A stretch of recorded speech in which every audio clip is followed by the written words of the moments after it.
Right. The January 16th meeting of the Water Quality Management Committee will come to order. We'll do a mic check, I think, first. Has everybody got their microphone where it ought to be? Okay. Do they work? Well, do they work?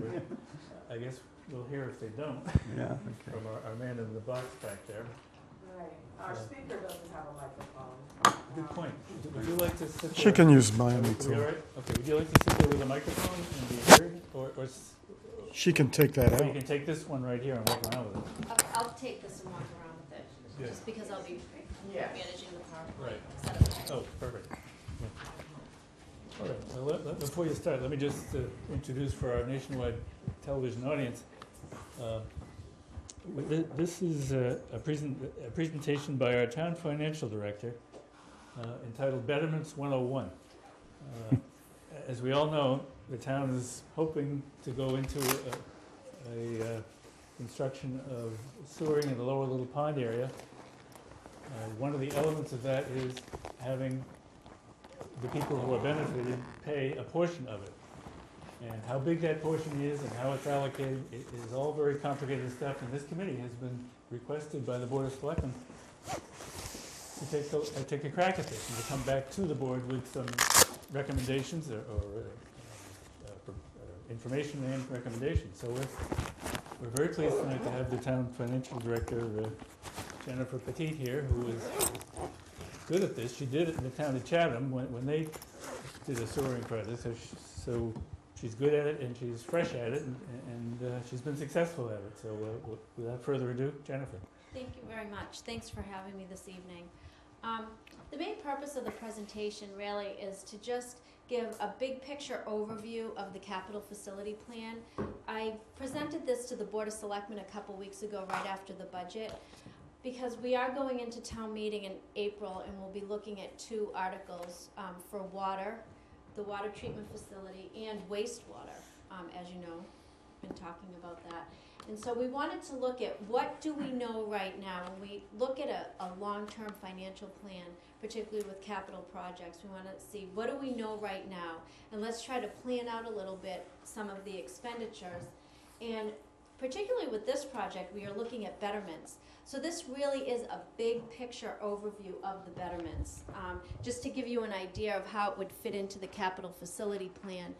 And the Board of Selectmen did vote last Monday to refer this issue to the Water Quality Management Committee to come back to the board in mid-February with a recommendation on betterments. Now, we just had our CWMP approved, which was great.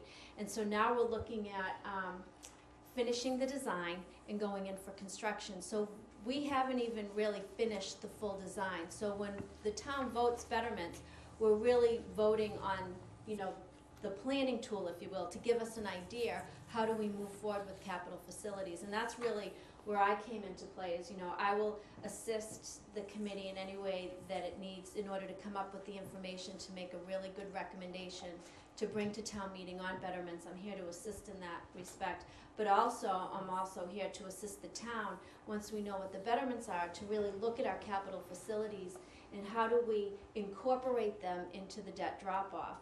And so, as you know, the Board of Selectmen has adopted a policy, somewhat maybe informal, but we're all looking at, as you look at your excluded debt drop-off, we want to incorporate new debt in order to keep that levy steady, and I have graphs here to show you this evening.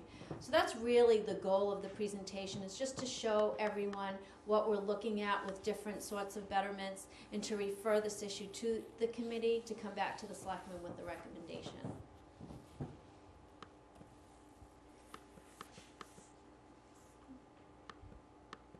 Bear with me here.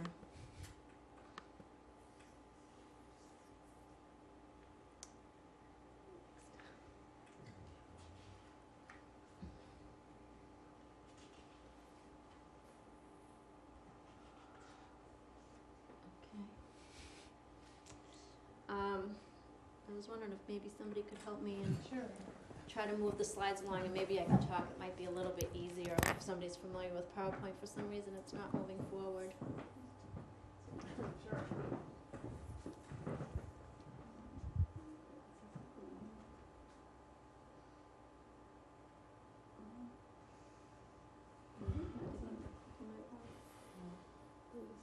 the next one? No, that's those are all the, just the next, So you've got this, set up as a slideshow. yeah, Okay, yeah, so okay, that's- all right, that's- okay. If you don't, do you mind Not at walking all. me through this? No, not at all, I'm just trying to get it started. Okay. Can I just escape? Sure, for a second? absolutely. Just bear with us for a second so we Let me can just show escape, the, and then I'm just gonna show this right presentation. from the beginning. Alright. That is bizarre. Can't just hit the arrow? Nope. One would wanna be able to do that. Or just hit the slide on the left. I think we do it this Yeah. way. Good, there, Yeah, good. yeah. Try Yeah. that. Way of doing it. Good I idea. might have to do it that way. Yeah, well, of course, right, but I just had to escape out of the presentation. So I'm gonna do it this way? Okay, let's do it this way. Thank you very much. So the financial policy is to appropriate your excluded debt drop-off to stabilize the tax levy. Right now, our excluded debt, what we're using are figures from 2013, and it's around 10.3 million. So every year, our debt drops off as we pay off the principal, so the debt declines. And so we want to incorporate new debt into that debt drop-off. And so we're not spiking the tax levy. We're not, when we set the tax rate, the taxes don't go way up and then all of a sudden come way down. We want to have some sort of fiscal policy to stabilize the levy. And that's what we're looking at doing with the water and the wastewater at this time. The capital facilities plan, we do look for probably anything over $1 million that we would incorporate into this plan, because we would borrow. And there might be some years where we have a little bit of a debt drop-off, and we might incorporate a capital exclusion and raise that amount in 1 year. And this really is a phased-in approach. It really is a plan. I'm going to show you when I get to the slides. It goes out to 2040. And so this is, again, this is what we know now, but we know that we always have to adjust with the, adjust to the plan. And it incorporates long-term borrowing as well. Next slide, please. Do you want a chair, Sam? Thank you. There's one right there. You're more comfortable, I'll take a chair. Thank you. You can actually turn the computer around. Thank you, Sia. Yes, yes. Thank you, Ron. Very high tech. Working on it. And what I've taken is the I maxed out at the moment. the existing debt and the debt drop-off. Now, right now, we went to town meeting and a ballot vote last year for $9 million for approved borrowing, which was the water, and this was the design for the water, the wastewater collection, wastewater treatment facility upgrades, and the Bournes Pond design. And then I've incorporated estimated $5 million senior center design and construction. Since the Council on Aging did go to the Board of Selectmen with the feasibility study, and they're looking at that, we wanted to put some sort of number. So when people look at this plan, because it really is a town plan, they can see the overall picture, but it really does, a lot of it focus on, the water and the wastewater. Next slide, please. And this is what we've been looking at, construction costs, the $39 million for Little Pond wastewater treatment improvements. So these are estimates at this point. Bournes Pond inlet widening, the water treatment facility, and those are the total estimated construction costs. So I did incorporate that into the plan. Next slide, please.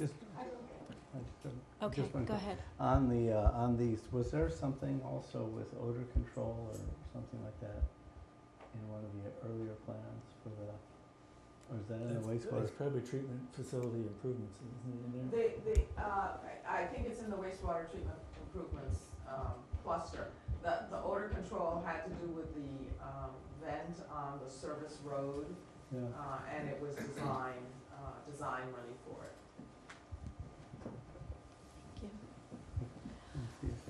When I put the plan together, I used 20-year borrowing terms right now.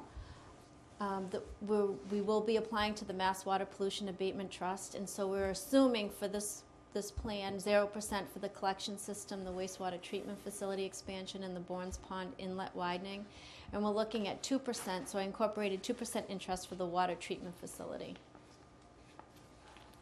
Next slide, thanks. So when we look at the cost, the construction cost and the design. We've appropriated money for design, so now we'll be looking for construction money.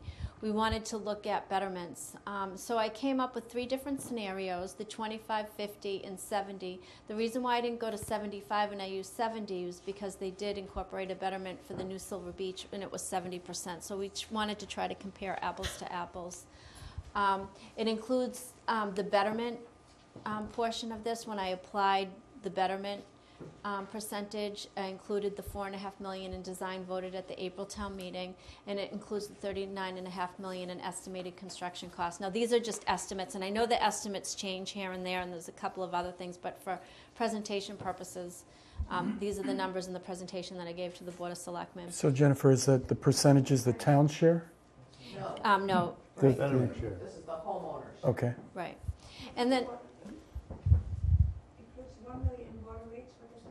right, yep, thank you. And so the other part of this facility plan is the water treatment facility. Now, right now, the water department revenues go into the general fund, and the expenses are out of the general fund as well. But when you look at water expenses against water rates, you're bringing in a lot more in water rates than you are in expenses, probably to the tune of somewhere around $1 million.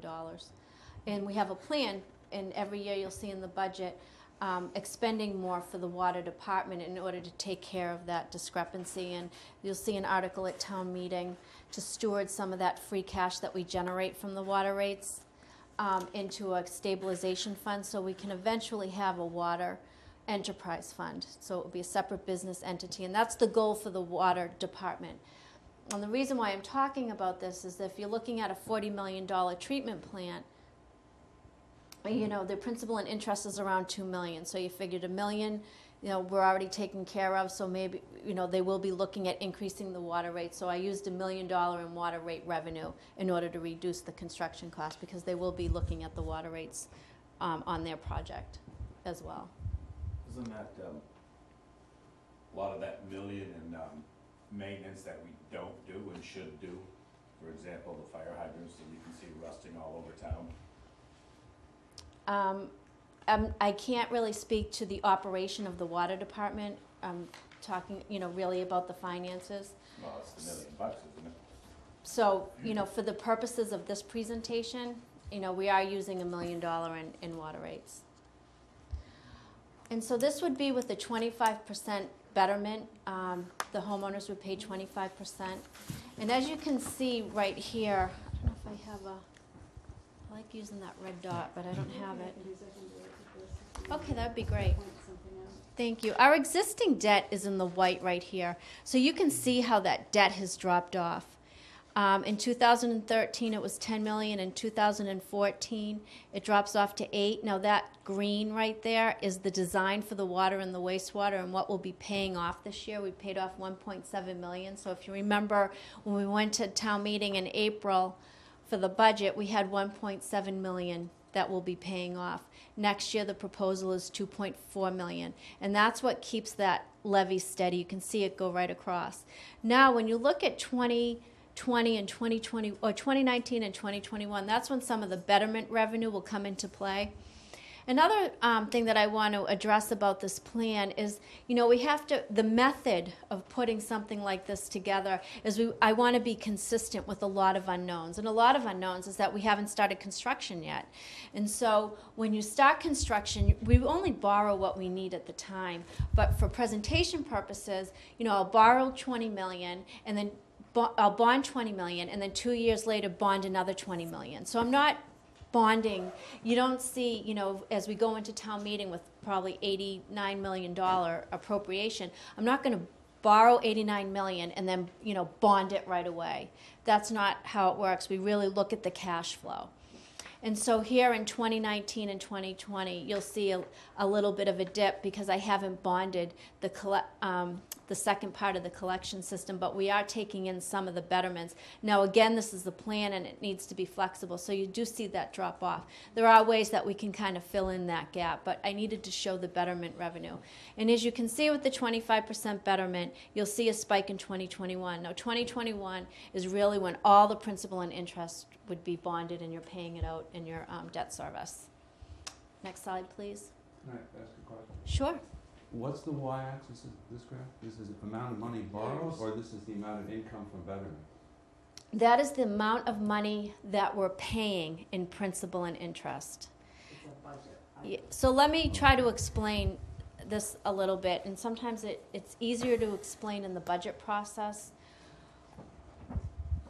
We always want to pay around $10 million a year in excluded debt, in principal and interest, or paying off short term in order to keep that levy up. We bill the taxpayers that every year. So that's why we keep that levy up. So we're not billing them 15 million and we're not billing them 6 and then 8 million the next year. It's a planning tool.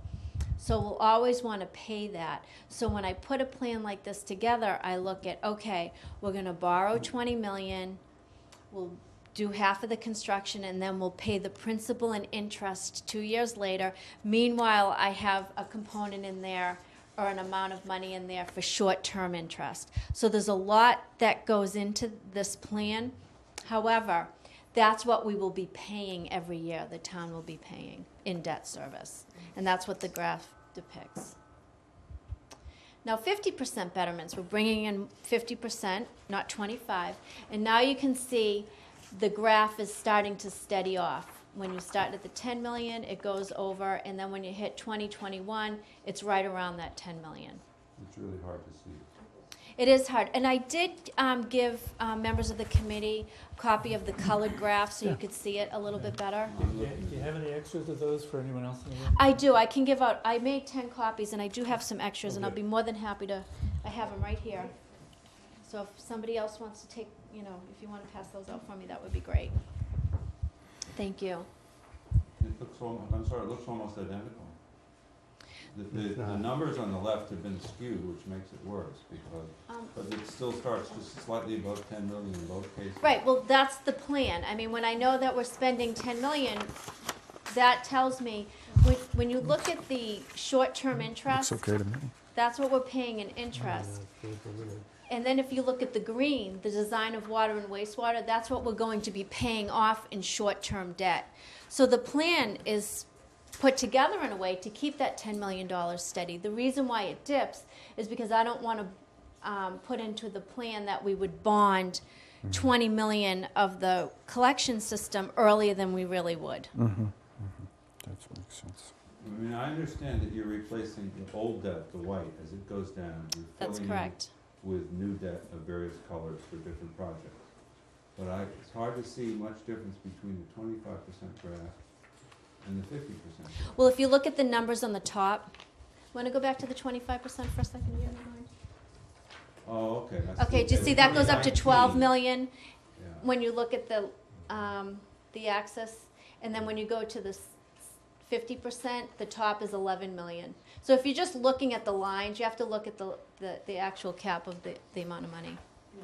Another way of saying where the difference is, if you look at the 3 graphs, she hasn't shown the 70% yet, and you look at the brown portion, that's collection system, you'll see that from the 25% Appropriate color. to the 70%,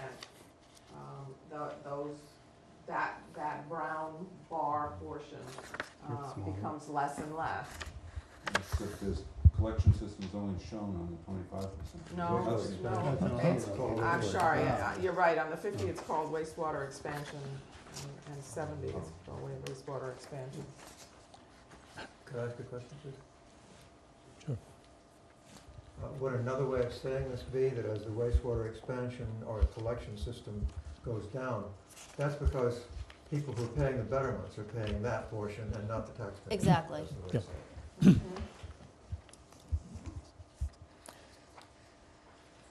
I tried to, if some of the But the debt, I'm very naive about this, but it seems to me, okay, your debt's going, down, the old debt you're retiring, so you have new debt. And there's 2 ways of paying that new debt, just like you can pay the old debt, either with betterments or with taxes. That's an independent dimension, right? You want to borrow precisely enough to keep the borrowed amount constant. what you Oh, no, I see want to what pay off. If you have more betterments, you can, And the betterments are revenue. And so when you look at the numbers behind these graphs, there's a lot of numbers. And so you're incorporating the betterment revenue to reduce the debt. Because when the homeowners pay a betterment, it really is, they're paying it over a number of years, and usually it's in line with what the borrowing is. So that portion, they're paying that portion of the debt. Although and so we have to, apply revenue to decrease what we're actually paying. Please, thank you. And so this would be the 70%. And again, you can see the same amount from 2014 to 2018. It's steady, and then you'll see it even drop off more with betterment revenue. And then you see in 2022, you can see it's not as high. It continuously goes down. And so that's what it would look like with 70% betterments. There's no differentiation for someone who has a 2-bedroom house with 1 bathroom is going to be paying the same thing as somebody who has a 6-bedroom house with 5 bathrooms. Well, the way that I put this presentation together, because again, it's really a big picture and we still haven't even finished the design. And so you want people to get an idea of what it would look like, knowing that plans change. So what you would do is you take the total amount of estimated construction costs and you divide it by the number of parcels. But we haven't even got to that point yet. We're not even there. So for this presentation, I take the amount of construction costs and then I apply 25% revenue to the construction and design, 50% and 70%. So that's what you see in the presentation. But as you move forward and your costs become more defined, then you look at the number of parcels and then you come up with a way of actually apportioning the betterment. Right now, for the presentation purposes and for town meeting, it's the percentage of betterments that we'll be looking at. If I can, Jennifer, he's absolutely right that each individual home on its lot would pay the same betterment, whether it has more bedrooms or less bedrooms. On the operating costs, on the other hand, the 6-bedroom house would use a lot more water, and their bill for the monthly payment for the operating would be much larger than the 1 or 2-bedroom house. Oh, Hilda. You're saying a larger house will pay more because it will use more water. Those things are not necessarily, there are lots of big houses that only use 2 months out of the year, 2 weeks I know of some of them. And so they pay very little in water costs. So they will contribute very little to this sewer cost. Is it contributing to betterment? Toward the betterment, or there's 2 pieces here, betterment and operating. And betterment will be the same. Right. If they only used it 2 weeks a year, they would pay less. You're talking about the people with the lowest incomes and the lowest ability to pay, paying perhaps 25% of the value of their home, while you have other people on the other end of the scale who may pay as little as 5% of the value of their home. It seems a bit inequitable. But I'm just saying. No, this is why the selectmen sent this issue to this committee. Can I ask a really basic question? Let us take the heat. About the bonds. As seen by the town, does a bond look to the town like a mortgage? In other words, it's a constant payment, but the amount of principal that you're paying per year is going up and the amount of interest you're paying is going down? No. Usually when you structure a bond that way, as a mortgage payment, over the life of it, you end up paying more. Really what you're doing here is you're paying the same amount of principal every year, and then the interest declines as you calculate the interest on the principal that you're paying.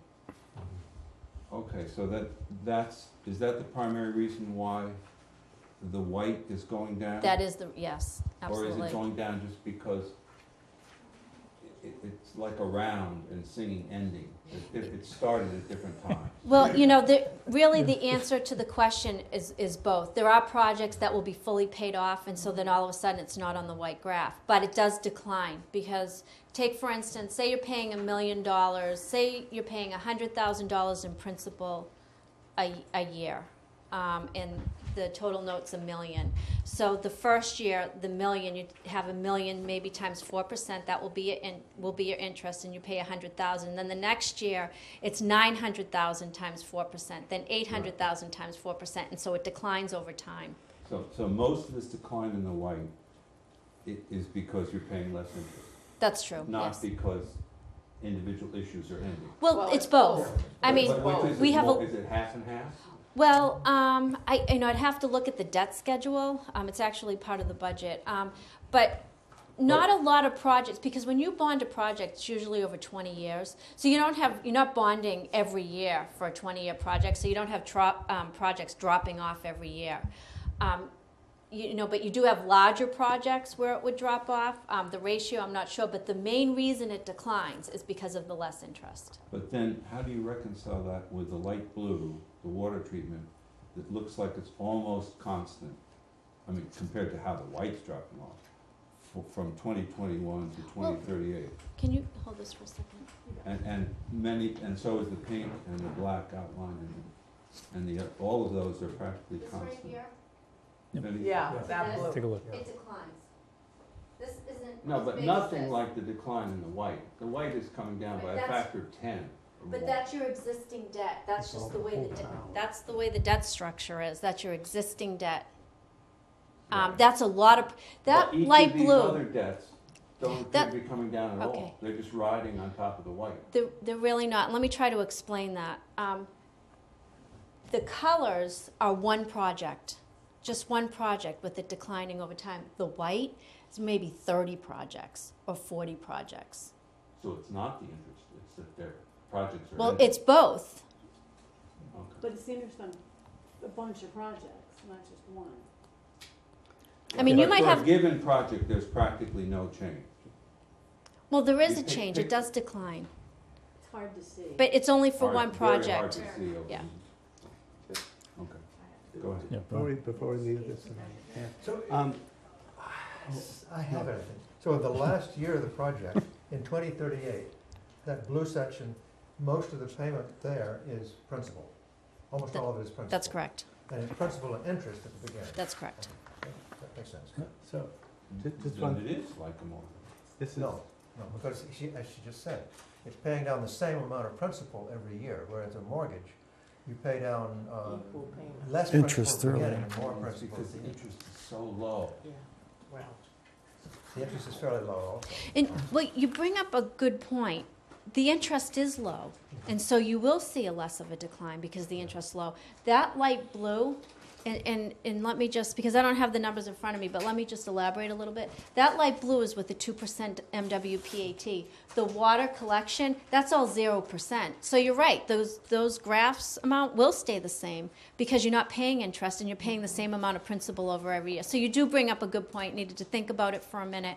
But with the other parts of the project, it's with 0%, you're just paying the same amount of principal every year.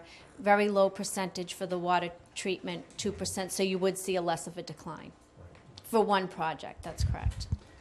I just wonder, on the, just to shift from the wastewater expansion to move to the Bournes Pond inlet widening. And you've got basically, this is one, the view of what the debt and the interest, I mean, the principal and the interest would be paid over time. But there's no betterment associated with that. That's correct. And I didn't apply a betterment to that. You might see it in the same graph, only because I didn't want to do a lot of different colors. And it's one town meeting warrant article with one borrowing authorization, so it's one color on the graph. But I only applied the betterments to the collection system Right. only. So in your experience, though, one of the ideas, the reason we're doing this, right, is to reduce the amount of sewering in that area. So that means that some houses will be free of the sewer because the town is paying off 100% of the inlet widening project. Okay. So those homes would be getting essentially a relative free ride compared to others in that system. It's just a, It's not free, Vera Vista's paying for it. no, In this No. scheme, Amerivista won't pay for for Bourne's inlet widening. That would go totally on the tax base. That's Well, correct. you're right. We can't put a betterment on the people who may be benefiting from the Boynes Pond opening because we can't identify exactly who they are and limit it just to them. I know, That's, Mhm. it's just the it's law of just the another- land. Another one of those, It is Right. what it depends is. where you are. If you're in the flood zone or you're not. How many homes are in the Little Pond Sewer area? I mean, that's really what we're, 1,420, 1,430. 1,420 20 parcels, parcels. parcels. But That's true. each parcel is, Not all built on, 90% built on. or it's but- based on the valuation with a house on it. No, ultimately, when we come to the betterment, it will be done on the basis of sewer equivalent units. So it's how much water use you have. When you think about the Little Pond sewer service area, it includes some motels, some restaurants. They all use water at a much greater rate than a house does. So we have a basic sewer equivalent unit, which is 150 gallons per day, that's per household. But there will be a restaurant that might be 5 sewer equivalent units. If you have a large motel, it might be 15 or 20 sewer equivalent units. So ultimately, the total cost of the collection system divided by, and the working number, and it's in the CWMP, is 1,700 units. Right. 1,400 parcels, 1,700 units. Those are round numbers, but they're reasonably good numbers. So what is the total principal we're dividing that into? That is going to be the subject of the part of the discussion that we have over the next several weeks. We need Okay. to decide what Right. really constitutes the costs as estimates, best estimates we have now, for the sewer collection system. What goes into that? That seems to be, me to be the crucial question. No question. I mean, Of and course, No question. this is all interesting. but Yes, yeah, that's it's- right. And so that's going to be, the selectmen have given us that charge. Right. Keep going. Okay, thank you. Next slide, please. So the betterment process, really, the Water Quality Management Committee will come back to the Board of Selectmen with a recommendation. The selectmen will vote the percentage. Now, much later on in the project, there'll be a betterment hearing when construction is complete. So we're gonna have a lot of time from now until the next step. And then we'll apportion the actual costs over a number of parcels. Just a Like, quick, you might mention that town meeting votes it on the selectmen's recommendation. That's correct. Right. Yes, it does go to town meeting in April. There is an article on the warrant to vote a betterment And what percentage. happens at the hearing? And so when the construction is almost complete, a number of years down the road, we'll have defined construction costs. And then we move forward with notifying homeowners. There's a whole process that will go through that. It has to be recorded with the Registry of Deeds. And then we have a betterment hearing and the homeowners come in and then we apportion the betterments over the number No, of I'm parcels. focusing on the hearing itself. I mean, that implies something judicial, some adversarial process, Well, it's not an and some third party makes a decision. no, really, when you vote the percentage, when, that you apply a betterment, which we will do now, and it will probably be 2 or 3 years down the road when they have the hearing, when the construction is near completion, because when it's near completion, then you want to assess the betterments. And then you would have a hearing with the Yeah, Board of it's 3 Selectmen. years out. Yeah. Mr. Finneran. I'm sorry, but can you just go back to the last bar graph there? The one before this, the 70%. I'd just like to point out that the white part of it is our famous window of opportunity, and this closes that window for any other purpose. So the prolific spenders we have in this town, when they want something else, they're gonna have to go to the taxpayer, so this kind of lulls you into thinking that your taxes are gonna go down and stay even, but the reality is that's not true at all, because there are many other projects that will come up, and somebody's gonna have to pay for them. That's the area in the dark blue above the graph. Yeah. If you start in the upper left-hand corner and draw a line straight across, then you can fill in that space with other projects. This right here is the window of opportunity. Right. It's the drop. Well, Mr. Finneran is right in that anyone who wants additional projects that would create more debt, would have to go to the voters and ask them to raise the tax rate to do that. But for these projects, she's figured out a way to not have to go to the taxpayers But and there ask. will be other projects, that's No just qu- what I'm saying. It's No, inevitable. no question.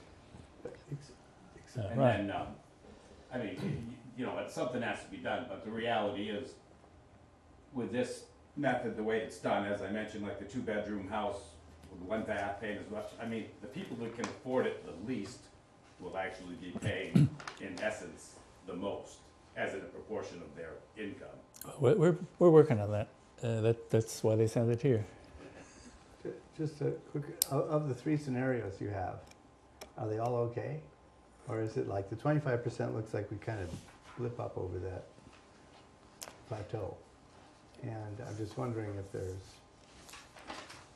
I mean, will we have to get an override then or something? Or? Well, no matter what you vote, you'll end up going to the ballot box for a debt exclusion, not an Right. override, but a debt Right. exclusion.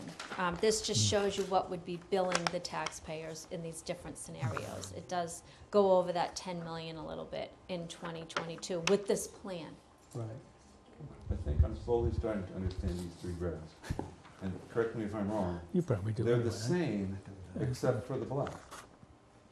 Black. They're the same except for the amount of revenue I am incorporating into the construction of the water, Of the, what you of the call collection system. Yeah, of the- the Exactly, The brown, wastewater expansion, brown. right. whatever. The Black, dark, the very dark, the dark bar, yeah. The brown. that's. And it actually doesn't make that much difference in the bigger scheme. Appropriately colored. That's to the person who's paying. That's right. That's right. That's right, but for the town, on this scale, it doesn't look that like a big difference. So, if I understand correctly, then the window of opportunity, we fill the window of opportunity until about 2018, and then the small window of opportunity opens up in 2018 and then large window of opportunity begins to open up after that time. That's what you're saying. Yes. That was the original plan. Yes. Maybe they'll do Hatchville Road. I'll be excluded anyway. Knock on wood. I'll be dead. If our special act passes. Okay, are we done with the Yes. slides? Okay, yeah, I'm just wrapping it up, so the next one. So I went over the betterment process, and then the last slide. Really, the town manager recommended that the Board of Selectmen refer the matter to the Water Quality Management Committee and make a recommendation. And then what I'll do, just to give you the big picture, is, you know, once we know where we're going with this, then I'll incorporate all the other projects and try to, you know, put them in within that window, other than, you know, in addition to these 2 major projects that we've been talking about tonight. Just one other, it's sort of a legal detail in terms of the state laws. If we have an aging population here, a lot of people are over 65, and they can defer paying the betterment. And if they do, is that kind of factored in? Because if we have people on fixed incomes in this area, they can legally say, look, I'm not going to pay it now. They defer it, they have to pay 8% interest, or whatever interest the town votes to be applied to that. That would affect this model if people decide, look, I'm just gonna defer it and let my kids take care of it or something, you know, at the end of the road. I don't think it would affect the model too much without getting into the specific law, because I don't know the actual specifics, but I know that you have to qualify to defer. You can't just It is, defer it's- because you don't want to pay it. You have to actually qualify for that. You have to be 65 and a gross income or net, whatever it is, of $20,000 a year. If you have that, you can apply for that. And I don't know. Deferred and have high interest, so you pay altogether more. Well, somebody does. Well, After you're that's where the lien, That keeps kind of counting. a lien is placed on the property. There's a lien anyway. It's a betterment is a lien. Well, Yeah. then the Right. town just comes in and sells the house when the person Right. passes away. Or whoever inherits it Right. can pay it The off estate has with interest. Still have to come up with the money in the interim, the town will. Yeah, that's But right. Ron's point is not whether it's a hardship or not to the people. not a hardship in the sense that they don't have to do it. He's saying, if they choose to do it, if a big number of people. choose Right, to what do it, happens to the, What happens to the town? right. Right, your revenue stream is smaller than you thought. Smaller than you thought. It is, you know, you're looking at how many parcels, I mean, I'm not really, the demographic in that area, I can't imagine it affecting this $90 million project to really see those lines change this way. can I don't give you an envision example. that, but I know that there'll be some, Okay, you know, just- circumstances. But I think that's actually, you know, something to absolutely look at as we move forward with, you know, portioning. Well, I can give you an example. We own a house on Oak Street, and conservatively, 50% of the people on Oak Street fall within that range. I mean, it's, 50% of the people are easily senior citizens, and a lot of the houses are small, and it might be more than you think. Well, if they want to defer, that's terrific. You But know, where does the cash come from in the interim? Well, at the end of the 20 years, the I mean, the we still town have will to get make its money. payment every year, don't we? If they, you know, if the town gets its money later or sooner, out of 1,400 parcels, the chances of it making a big difference is not that big. Yeah, and I don't, and then if you're talking, I mean, not to, but if you're talking about a lot of people, you know, then some of those people will have to pay off because of circumstances. You know, so you'll have a flow of people paying off at certain times. Right. And the only thing that affects the town is that the total debt doesn't drop as fast as you thought it was going to. Right. So, you know, life goes on. Right. It's not like a mortgage, it's not a set amount, they have to come up with every month. And I think that Patricia Faguli said that some people will come in and pay the whole thing off right away. Yeah, a lot of people do that. Yeah. Right. They A lot just of don't wanna, people. But they don't wanna leave they it. don't wanna leave it on the. Right. Is what Mark just said correct? That the town can choose to arbitrarily pay less on its debt in a given year? No. We wish. So Where's the money? it's probably insignificant because of the statistic, but in principle, it could be a cash flow problem. Half of the people were in that category. If, Would it if, be a if category? 90% of the people turned out to be old, just to make a ridiculous but theoretically possible scenario, and they all chose to defer, and they all lived a long time, the town would have a cash flow experience that was not what it expected. Not necessarily, it wouldn't. The way that it will work is that you've authorized the debt, okay? So if we go into town meeting, you're authorizing the gross amount of the debt. And when you budget for it under Mass General Law, you're budgeting for the full principal and interest. Where it's a general obligation bond, the town has to pay the full principal and interest. And we take in the revenue, and then we reduce that from the revenue side, from betterments. Now, say that revenue is less. We have it in the budget, it will be going forward, but that's what we will look at when we do our projections, if that's the case, which we will know when we start to apportion the betterments, we will know right away. But then again, as Tricia said, and this does happen a lot of people come in and will pay it off right away. So then we have to find a mechanism to reserve that money, to make sure that we're putting that money in to reduce that portion of the debt every year. So there are safeguards in place so we won't run into a cash flow problem. A cash flow problem happens when you're not planning and projecting properly. And so we will project the betterments. So you take care of it in the annual budget process. Yes, we do. So if they didn't, at first, everybody was paying nicely, and you got used to that budget, and then all of a sudden, people started deferring, you'd have an unpleasant budget experience that year. If it was a lot of people, but then again, a lot of people will be paying off, so it's going to be, you know, again, a puzzle that you will have to put together. Just as in Yeah, terms let's of, get Wayne in here. If I understand correctly, the way it works, if you defer and you die, the whole thing has to be paid off at once. That's correct. So that, and at 8%. So that basically, in the long run, the town gets more money that way than they would otherwise get. Yeah, I'm not, That's right. I can't speak to the percentage, but if that's the case, that is correct. And they're also deferring their taxes as well. that's Yes. only on the part they deferred though. That's only on the part they deferred the interest. Okay, well, sure, Right. yeah. Not the whole thing, Right. just that Of part. course, yeah. Sure. But if you wanna get into this a little deeper in terms of the rules, Chapter 59, Section 5, Clause 41A, outlines all the details on this and shows where the town can make decisions as well. Right. So, But any other questions from the committee or the attendees? Ron?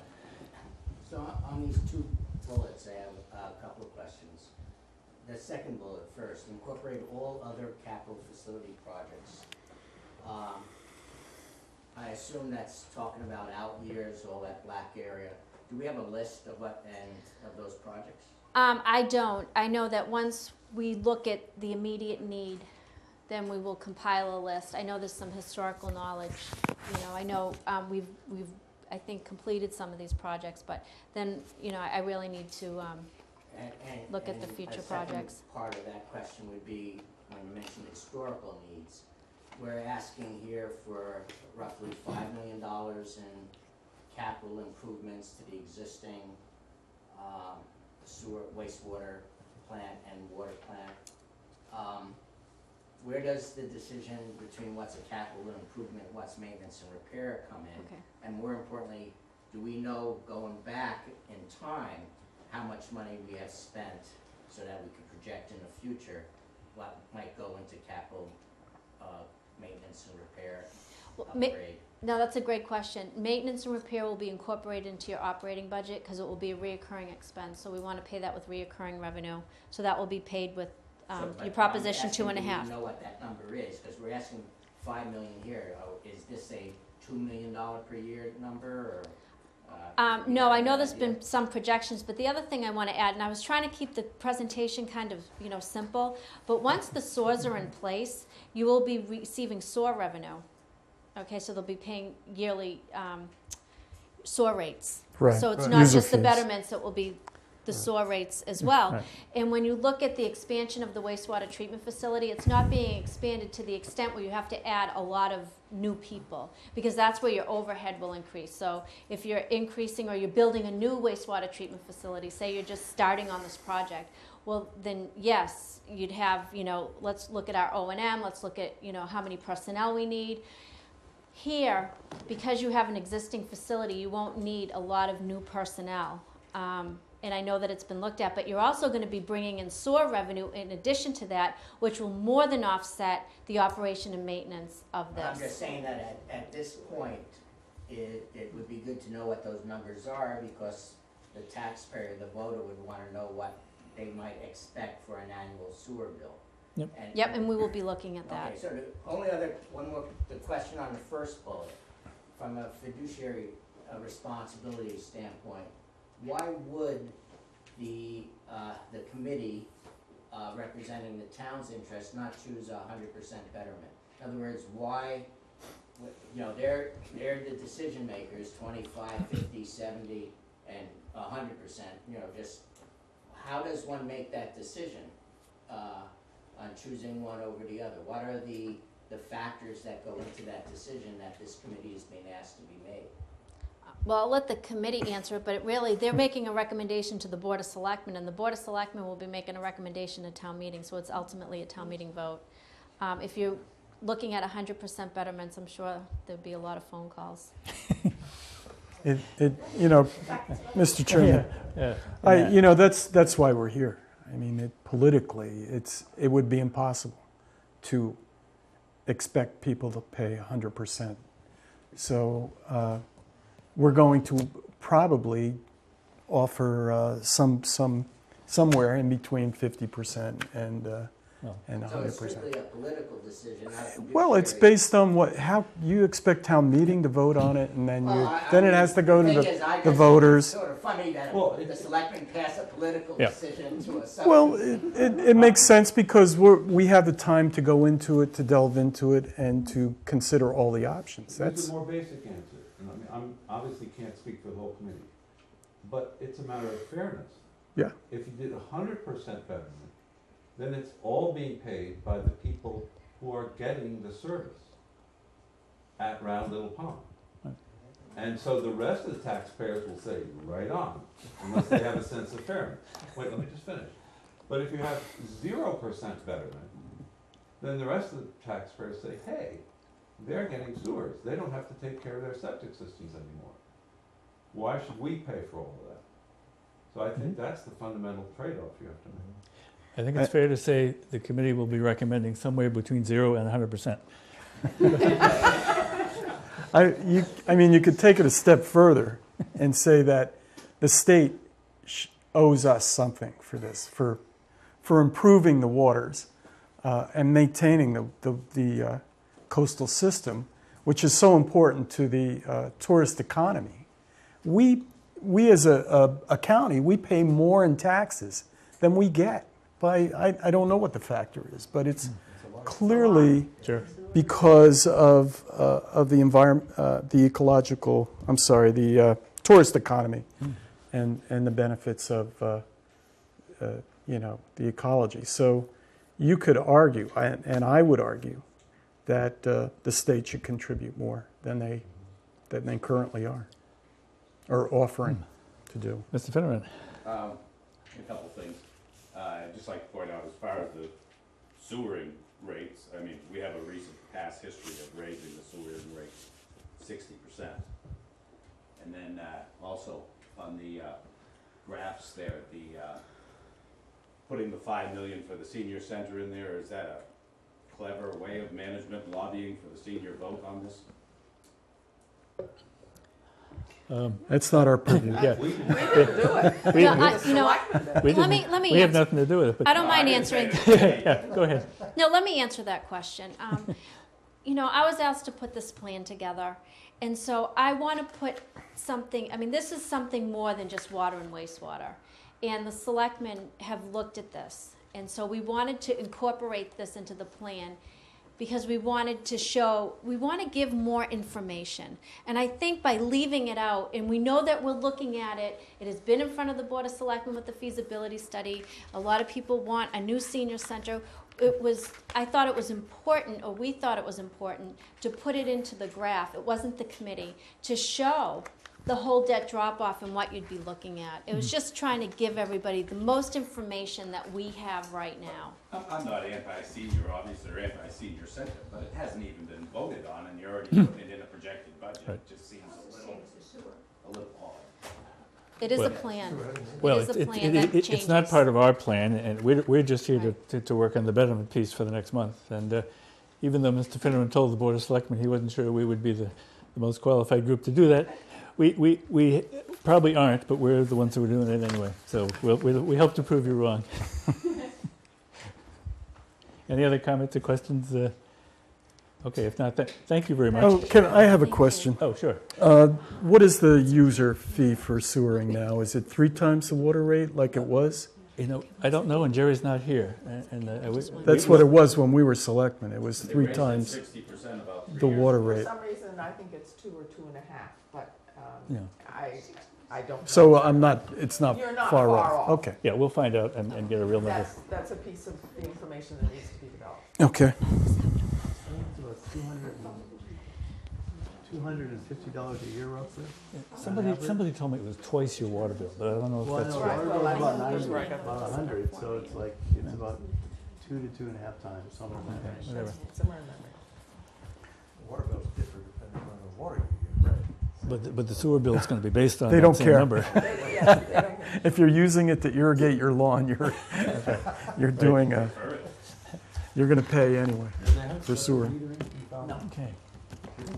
No. Okay. Now, as far as process goes, we have a timeline on producing a recommendation for the selectmen. It's about a month.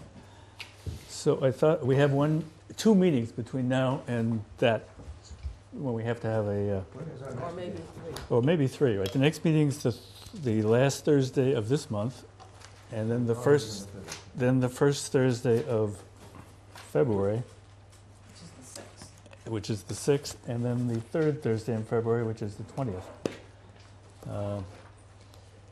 So I think what I'd like to do with this is appoint a study group to come back to each meeting with reports as to how far along we've gotten, because a lot of this is going to involve chasing down numbers, like the one Matt just asked about. How much is the sewer bill for people? So if Virginia and John, because John was involved in this with when they did it in North Falmouth 10 years ago. So I think he'd be useful. And Steve, that would be a study group that would put together the kind of numbers and facts that the whole committee will need to chew on when we come back to the next meeting in 2 weeks. So I'd like to do that, and then we'll be back in a couple of weeks with more than we have tonight. But I thank Jennifer for painting the big picture, and we'll be back with a smaller picture. Next item on the agenda. Thank you, Jennifer. Thank you very much. Yeah. Thank your son for his patience. Update and He didn't discussion hear a word you on said. CWMP. Okay.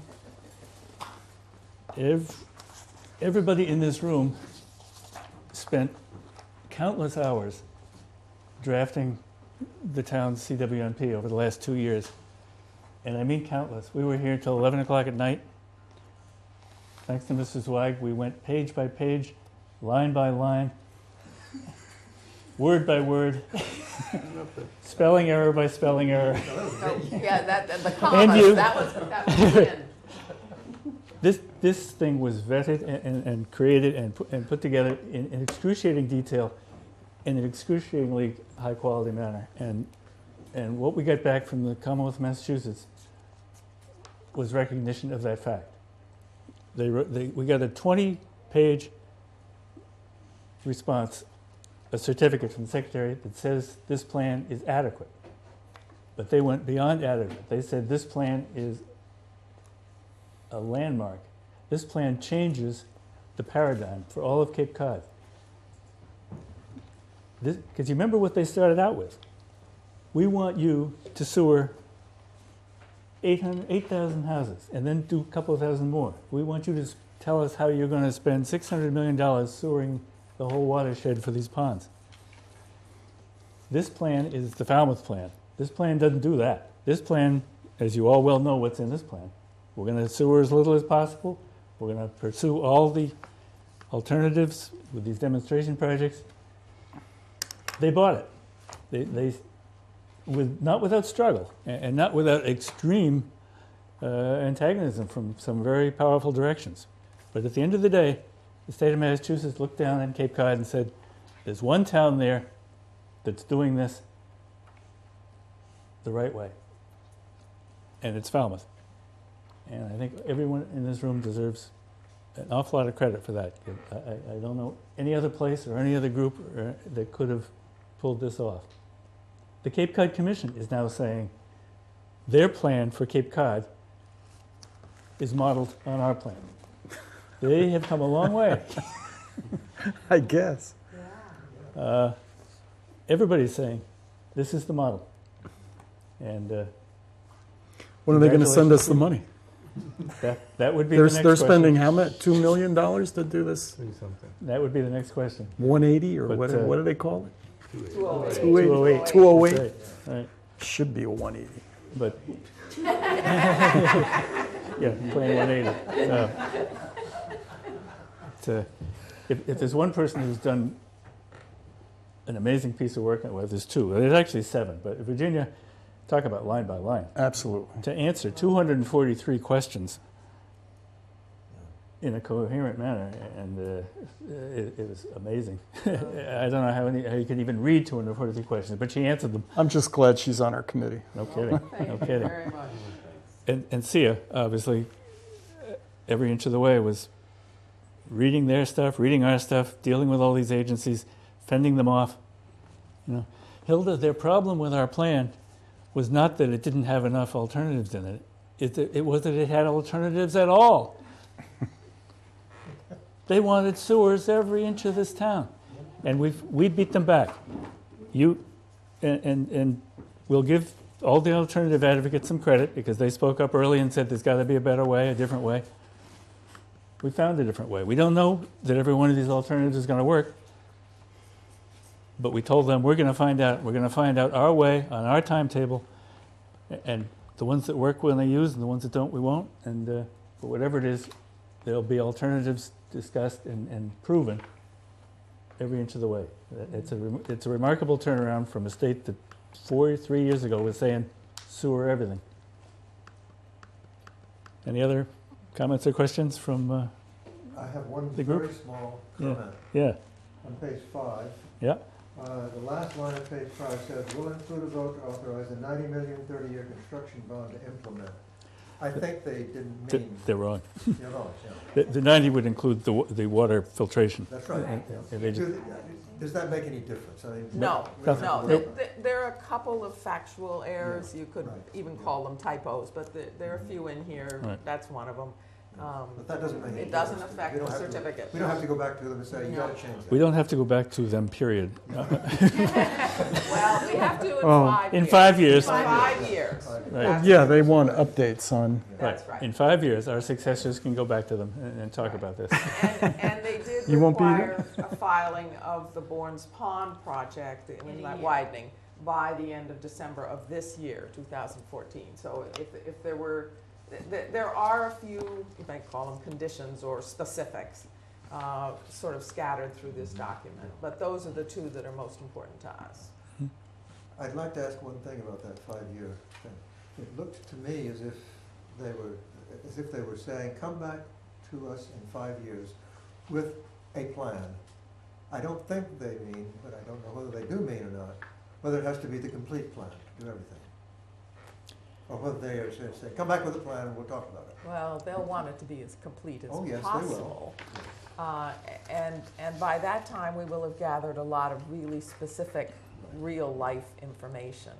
And so we or our successors will write a factual report, and the technical term will be a notice of project change. The report will be filed in that form. Any other questions or comments on the CWMP? We can put that one to bed for 5 years. Hold on. Silda? I don't know if this is the appropriate time, but it said on page 7, 45 acres of oysters could mitigate seasonal nitrogen load in Middle Pond.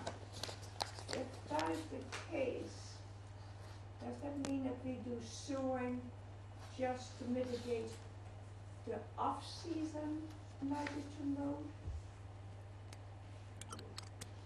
If we can take care of the seasonal load, the 45 acres in Middle Pond, why do we need to sewer? Well, we've had that argument quite a number of times already, and the word mitigate does not mean remove all nitrogen. I think the premise here is if you reduce it from 8.5, which the reading is now, to 4.5, which the sewer presumably would do, getting the next half down to 4 could be done with the shellfish, and that would bring it down to the level where it met the TMDLs, and the show you would have done what you were obliged to do. But yeah, no one is alleging that. Well, maybe someone is, but no one in this report is alleging that oysters alone could do that.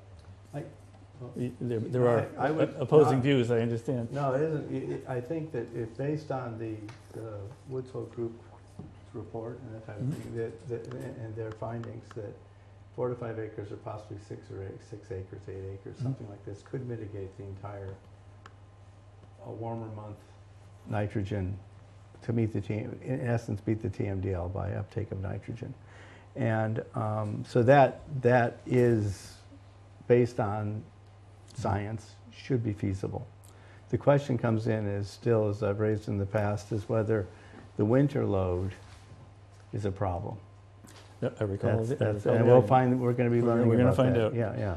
But if the winter load is not a problem, and aquaculture can take care of the summer load, I recall the argument. then we're in the, then we're, We recall the argument, Yeah. and we'll pursue it. And we have this other study group that's supposed to be looking at the other water bodies in town, of which you are a member. And I think That's where we need the information. that's where we need the information. We have 5 more estuaries, any one of which, if your theory is right, will be relieved of sewering if we can find enough room for shellfish. And that's the task of the yeah, task well, force. this is 10% of Little Pond, 4 to 5 acres, so that's about. Got it. Okay, I have one. yes. On page 9, there's a concern about the decks. About Okay, where are you? I don't know exactly where it's on page 9. And they stated that it's very important to monitor. By CAC, you mean the CECs. Community, yeah. And, and they say it's very important to monitor it. Well, monitoring is very important, but if we find evidence of these, what are they gonna do? What's the plan? Because it says it's good to monitor, but what if these are found? What is the next step? The next to the last paragraph. I don't think DEP or the EPA has set any standards for them yet, to my Yeah, knowledge. So. they have not. Neither the state nor the federal government has any idea what these contaminants are, or what a safe standard would be if they found any. So until they figure it out, we're not going to figure it out. Any other comments on the CWMP before we lay it to rest? Okay. Thank you, terrific. All right, update on special acts hearing in Boston. Our member who attended and testified, and Representative Madden called to tell me that he did a very good job of testifying. And Who was this representative? Tim Madden, Oh, good, Yeah. I'm glad to hear it. he said you were great, and the committee was bowled over. They apparently reported the bill out as soon as you finished. Mr. Vieira did that. Oh, okay. He made arrangements with them that they would get it as quick as possible. I went in this morning thinking very naively that all the work had been done and that this was the last stage in the process, and that when it went through that, it was finished. I learned from Vieira that this is the first stage of 15 or so, and that he said that we won't know at either one of these at least until March, probably until May, whether it's going through or not. He's going to try to see if he can push it through. This morning at the committee meeting, he arranged with them. They said, we will actually vote on this today, up or down, and we think we'll vote yes. So I haven't heard what they did, but They voted yes. They voted yes. they better have voted yes. Right. Yeah, I enjoyed Otherwise, going he's because it fired. was the first time I'd ever seen the Capitol. And It's a lovely building. the whole building, I had never. It's a great building. Never seen it inside the building before. So it was an experience for me. I'm glad to hear somebody thought I did okay. I was trying to be as brief as possible. I said a few words and I left it. I said, Great. So, Right. Good. Well, thank you, Win. Yes, I'm glad you went. It was important to have somebody from the town speaking on this. David Vieira said he did want someone to speak. There was someone else there, I can't remember his name, was speaking on the other two bills.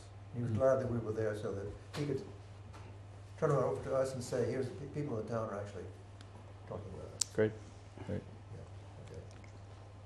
That's it. Good. Update on town meeting articles. Oh, one more thing. Oh, sure. Does anybody want to know the numbers? Article 42 is now S1939. S1939, and Article 43 is S1938. Those are the numbers. Okay. Okay, sorry. Nope, no Senate problem. bills. Oh, yes. Yeah.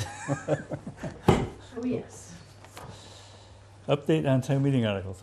We did not meet on the first Thursday in January because of the snowstorm, so we didn't have a chance to have any discussion or input on the town meeting articles. The DPW filed them and the selectmen have them.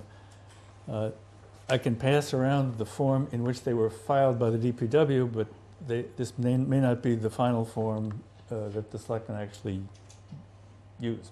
But you're welcome to. Anybody wants to see them? Why don't we just say with topic-wise what they are? Okay. One was on betterments. To see if the town will vote to determine whether it shall pay the whole or a portion of the cost of laying out and constructing collection sewers and related infrastructure, and if a portion, what portion, that's the betterment question, under the provisions of Section 23 of Chapter 83 of the Mass General Laws, or do or take any other action in this matter. So, in other words, set a betterment. Second one is the construction money. To see if the town will appropriate a sum of money for the purposes of funding design, construction, and any other costs relating to the following nitrogen mitigation / wastewater projects. Little Pond Sewer Service Area, Blacksmith Shop Road Treatment Plant upgrades, Discharge Area Site 7, Bourne's Pond Inlet Widening, Woods Hole Infiltration Inflow Project, and to determine how the same shall be raised and by whom expended, or do or take any other action in this matter. And how much is that? They don't have dollar figures attached to them at this point. That would come in the motion. But I believe it's, what's the number, 39 million? No, 40, For 44? all the things For all that- these, For yeah. all the things that you, it's about $49 million. 49. For everything, yeah.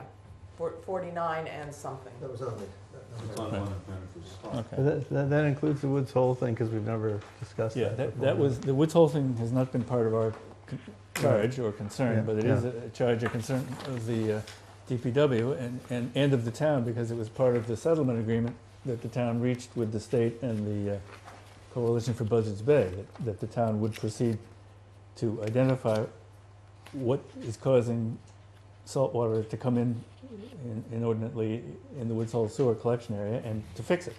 Leaks. Very good. Hi. Well, considering that collection system is as old as I am, it probably could leak too.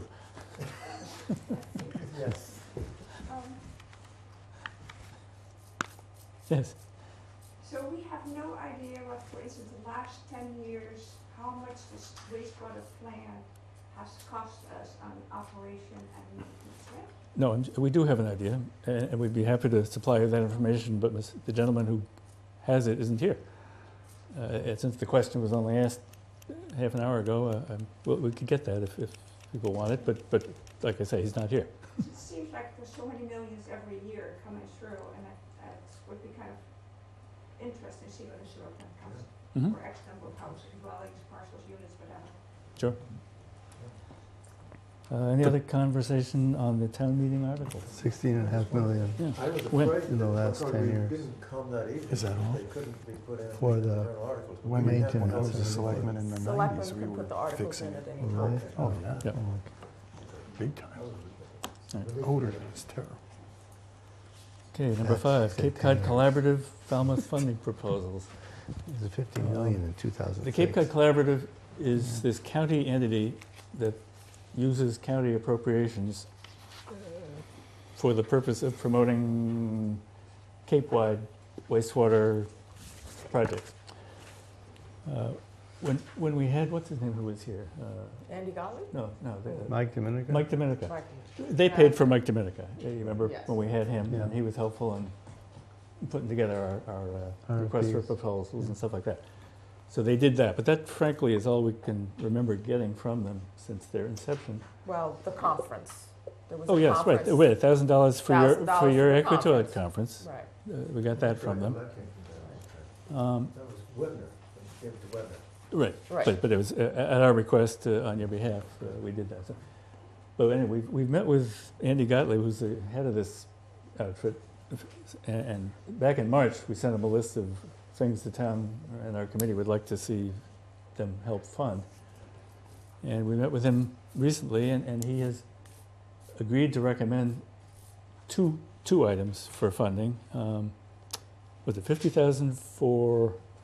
Monitoring of the second year of the shellfish demonstration project. It's, the monitoring is quite an important piece of this, and Andy felt that it was very important to establishing the efficacy of shellfish, so it had broad applicability, and we estimated, based on last year's monitoring costs, that it was about a $50,000 project to do the monitoring for next year. And so he was supportive of that, which was fantastic. Yes, because otherwise it would be our Article 17 money, and Yeah, we'd rather right, spend yeah. theirs. Yeah. That goes Well- to SMEST? It has been, yeah, I guess we'll, for the third, I don't know, do we have them all 3 years, SMAS? Are we committed to them for all 3 years? I think I have not looked at the contract. Well, Okay. we are not committed to them for 3 years. It was a one-year contract. That's right. And the one thing I have not looked at is whether that contract stipulated an extension, that the town, at its own discretion, could extend it for another year if we so desired. If that's not in there, then we have to go out for an RFP again.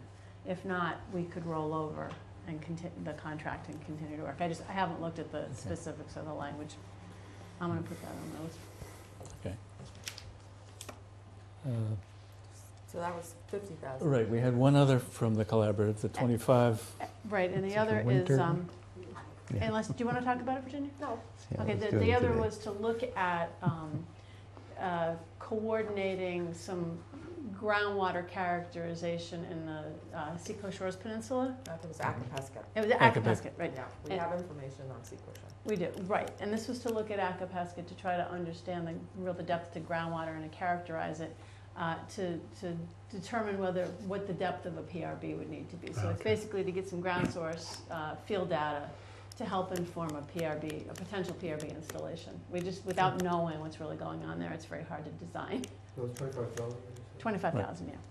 And they have, the collaborative has voted a cap, that they administratively can't, in a fiscal year, give more than $75,000 to a town, so. I see. Well, it's 75 more than we got before, so we're quite happy to be on the same page as they are as far as that goes. And he left the door open for us to consider other projects. I mentioned before that the U.S. Geological Survey is very interested in developing a better understanding of the South Coast peninsulas. What's their fiscal year? Is it June, July? July 1st. The count. Yeah, the count is July to July. Okay, yeah. so we can Yeah. go back after July. After July. Right. Okay. I think that, yeah, it's great that we got the 50,000 for the monitoring of Little Pond, because we really don't have a budget for the third year. I know. right? So this is sort of Right. really, really Yeah, this important. covers half of it anyway. Yes. Yeah, Maybe yeah, more. so, I mean, we may have the budget, but we don't know at this point Yeah, what it'll be. But- we would have to exceed what we previously had thought we were going to spend. Right, Right. right, So, right. yeah.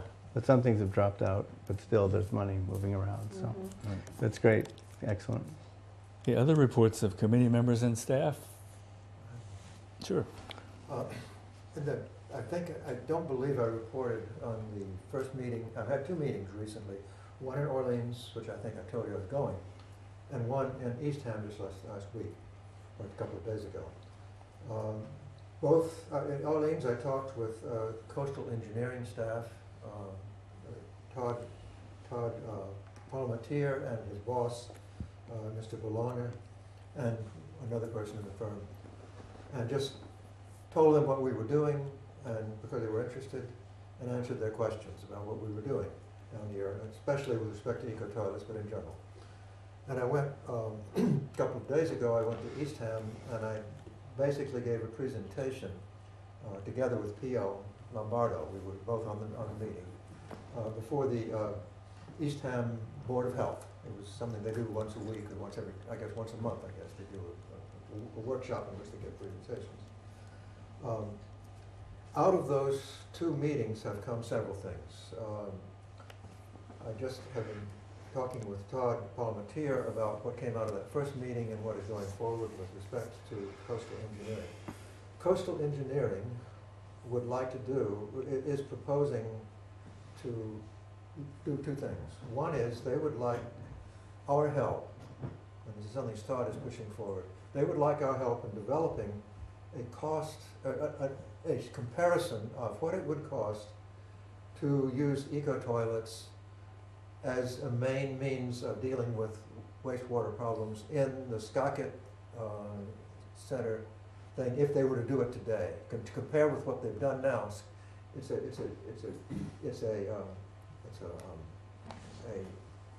basically stores and restaurants and so forth there, which has about a $30,000 GP, gallon per day use of water, and where they have a system in operation now. They want to compare it with a hypothetical case of eco-toilets. They would like us to provide them with technical assistance in developing a comparison with what it would cost to do eco-toilets in that area, what they might get out of it. Because they are interested in presenting those kinds of things to other large customers as a possibility in the future. They're interested in eco-toilets, and they would like to do that on a large scale, on a larger scale. So that's one. The second thing is that they want to develop their capability if and when eco-toilets, and also when other possibilities for bio-waste come into operation. They want to actually see if they can develop the funding and the expertise to apply for a grant to do a rotating composter, like an eco-drum. They want to do an eco-drum. They want to try one down there. They would like to become in the position to bid on collection and disposal of eco-toilet process products when they start to be used. So they believe that there's possibility for this, and they want to set themselves up for the possibility that they could get into that. And I guess I want to ask the committee, to what extent can we, operating in Falmouth, provide them with help, in technical help, and just getting the figures together that they need to do that, to help them, advise them and so forth in getting those figures together. Explain to me how a town government can use its money, i.e. see its Wouldn't be a time. question, okay, yeah. Unless you're doing it, if you do it as an individual or Hilda does it, that's, I'm we doing have no what I- say over that. I'm going to You do don't what I need to can ask to us. provide them, yeah. But if the committee votes that the town does it, then you're using town taxpayer money to help a private company become a better private company. And even if they're saving millions of lives, I have a problem with that. Well, if they were saving millions of Well, then lives. I wouldn't, but If they're not doing it in Falmouth, forget it. You know, I'm certainly going to give them whatever help I can, talk Yeah. with them about it and so forth. They're, and they, you know, if they can prove eco drums to be useful, that's a great thing for us. If they could come to this town and have a developer develop some project where they use it, that's great too. So it's all in our advantage to help them. Sure. But I just wanted to come to you and say that's what they're asking. They're just, they have their own engineers, but they want whatever information we have. And I think I can give them any information we have. I think there's no question about that. Sure. And I'll Well, give it I to hope you in a second. you have a good hourly rate. I have a very good hourly rate. Good. And the second Getting thing paid is twice when that he gets paid here. The town of Eastham, at least the Board of Health in the town of Eastham is very interested in eco-toilets and things of that sort. There's one member of the Board of Health has already, and one of the persons who works for the Board of Health, both have said they would like to install eco-toilets in our project. One of them quite seriously, the other one has to persuade her husband first. But the one person Oh, yeah. wants We know how that goes. wants to join our project, and I said, that's great. That's a done deal. You should talk with George about how to get the sampling done. And you can't get the $5,000 from us, but we would certainly like to have you as a member of the project. We have no problem with that. Mm. And she's also said, she's a person who's very interested in ecology and so forth. She said she would try to see if she could get some of her neighbors interested in it. She lives in one of those areas where very many people are living in a small place, near the water, right near the water, where they have problems with their own water and they have problems with the marsh and so forth. So she'd like to get 12 or 15 people in that area to put in eco-toilets and try them out. She doesn't think she can do that, but she'll try. So that's one thing. The other thing they were asking me about, could we help them develop, and this was the what's his name? What's her name? Jane. Anyway, she was heading the meeting. She's the The agent the agent, the agent. in Eastham? She's the Board of Health agent in Eastham. She said, It's not Pat, it's, oh, yeah, it's yes, what's her name? Janet. Janet, yeah, whatever her name is. Ah. Anyway, it doesn't matter what her name is. She's interested in cooperating with Falmouth to find out whether we can help her with two things. One is they want to see if they can get the Cape Cod seashore to install something or other to improve. They have an IA system, but it's not doing anything for the nitrogen right now. And Oh, what is it doing? Or not doing enough. it's not doing anywhere near Okay. enough. It's a very old system. I see. It's Well, one that's- there are IA systems that are approved for general use that are not nitrogen That's right. removing And that's what IA this is. systems. It's an old They're the system. equivalent of a Title V system. That's right. That's why they're Okay. conditionally. That's right. They have one, they are asking what could the federal government do. That's a fight we don't have to have, but they would like to have as much information as they can get about eco-toilets so that they could, and some help, again, help with just technical help of some kind or another to help them go through that. Mhm.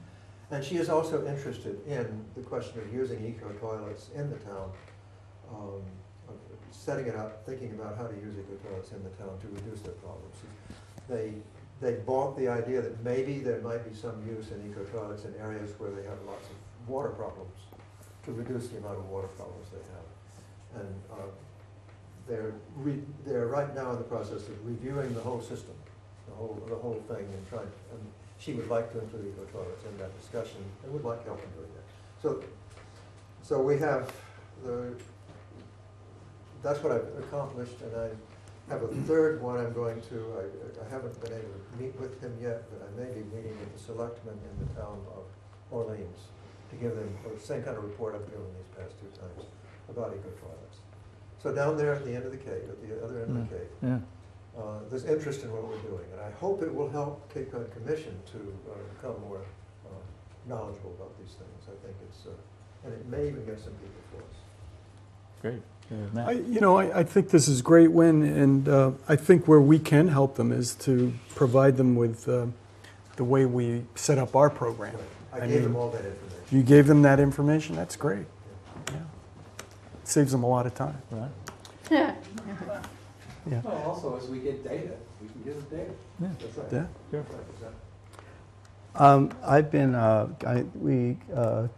an inquiry came from, basically from, not an inquiry, but a message came through Pamela Truesdale of DEP.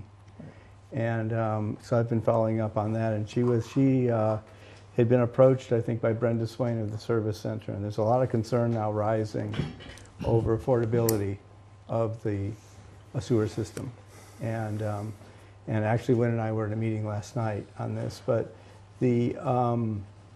so I went to, so a couple things were that we've been talking about because the figures that we've seen this evening on cost or whatever, debt, managing debt, didn't include the connection cost from the home to the sewer. That's another, whatever it is, if it's $5,000, that we don't know what it'll be yet, but it'll be different for every house. That much we know.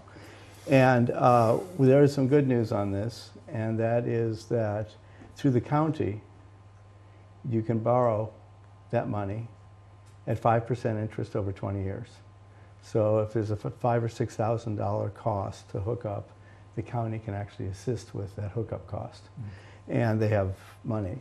They can also, and this is all through SRF funding, and the SRF funding can also be used, the county's program that they've been doing for decade or more, in terms of upgrading septic systems, installing IA systems. They can use SRF money with the betterment, and that's what they've been doing. So that's been going on for years now, really, with the county. Kendall Ayers is the focal point in the department there. So I went back to him on this on a number of things, and but those are really the key points. The thing is that they have a 20-year, and it's 5%, because that's what it is. That's how they operate, and that's what's been set. They get it, I guess, at 2% or something, and then they unlend it. And that actually, if the town were to move in that direction in a big way, according to Pamela and according to Kendall, the funding would be there. So if we wanted to put in IA system, or whatever, not we, but if people were interested, betterments can be assigned for that. And it is the same as that, I think it was that chapter that we mentioned in the last town meeting, chapter 111, section 127. B and a half, and right, whatever it is. But this is a standard thing the county's been doing, and actually, we are lucky that the county is like the lead in the state. Our county, Barnstable County, Kendall Ayers is the guy. Okay, he knows, he's been doing it, and so that works from a legal standpoint or a practical standpoint that the gates are really virtually open for being able to apply these funds from the county to do those types of systems. Now this is helpful. I mean, when we were working in our subgroup on the betterment special legislation, we were trying to keep the costs as low as practically possible on these things. And so we can start looking at this, I think. I don't know if your subgroup you've just appointed would be interested in following up on this, Oh, but they absolutely. might, No, but they I'm might glad be you able did. to. It's a But this it's is good news. something that can be there. It can also be used for composting toilets too. Right, composting toilets, but it's 0% Ah. for composting yeah. toilets. sorry. 0%. 0%, and it's 20-year repayment also. But it's 0%, but for IA systems, for septic system upgrades, the standard kinds of things, it's 5%. Okay. But for composting toilets, 0%. And, but this is now getting to a point where there's been, this concern over affordability is rising. And of these things, I mean, if we don't look at this just in isolation, but we do have the new FEMA maps, and those insurance costs, flood insurance is going to, according to Ray Jack, it's going to go from maybe $800 a year to $10,000 a year for some houses.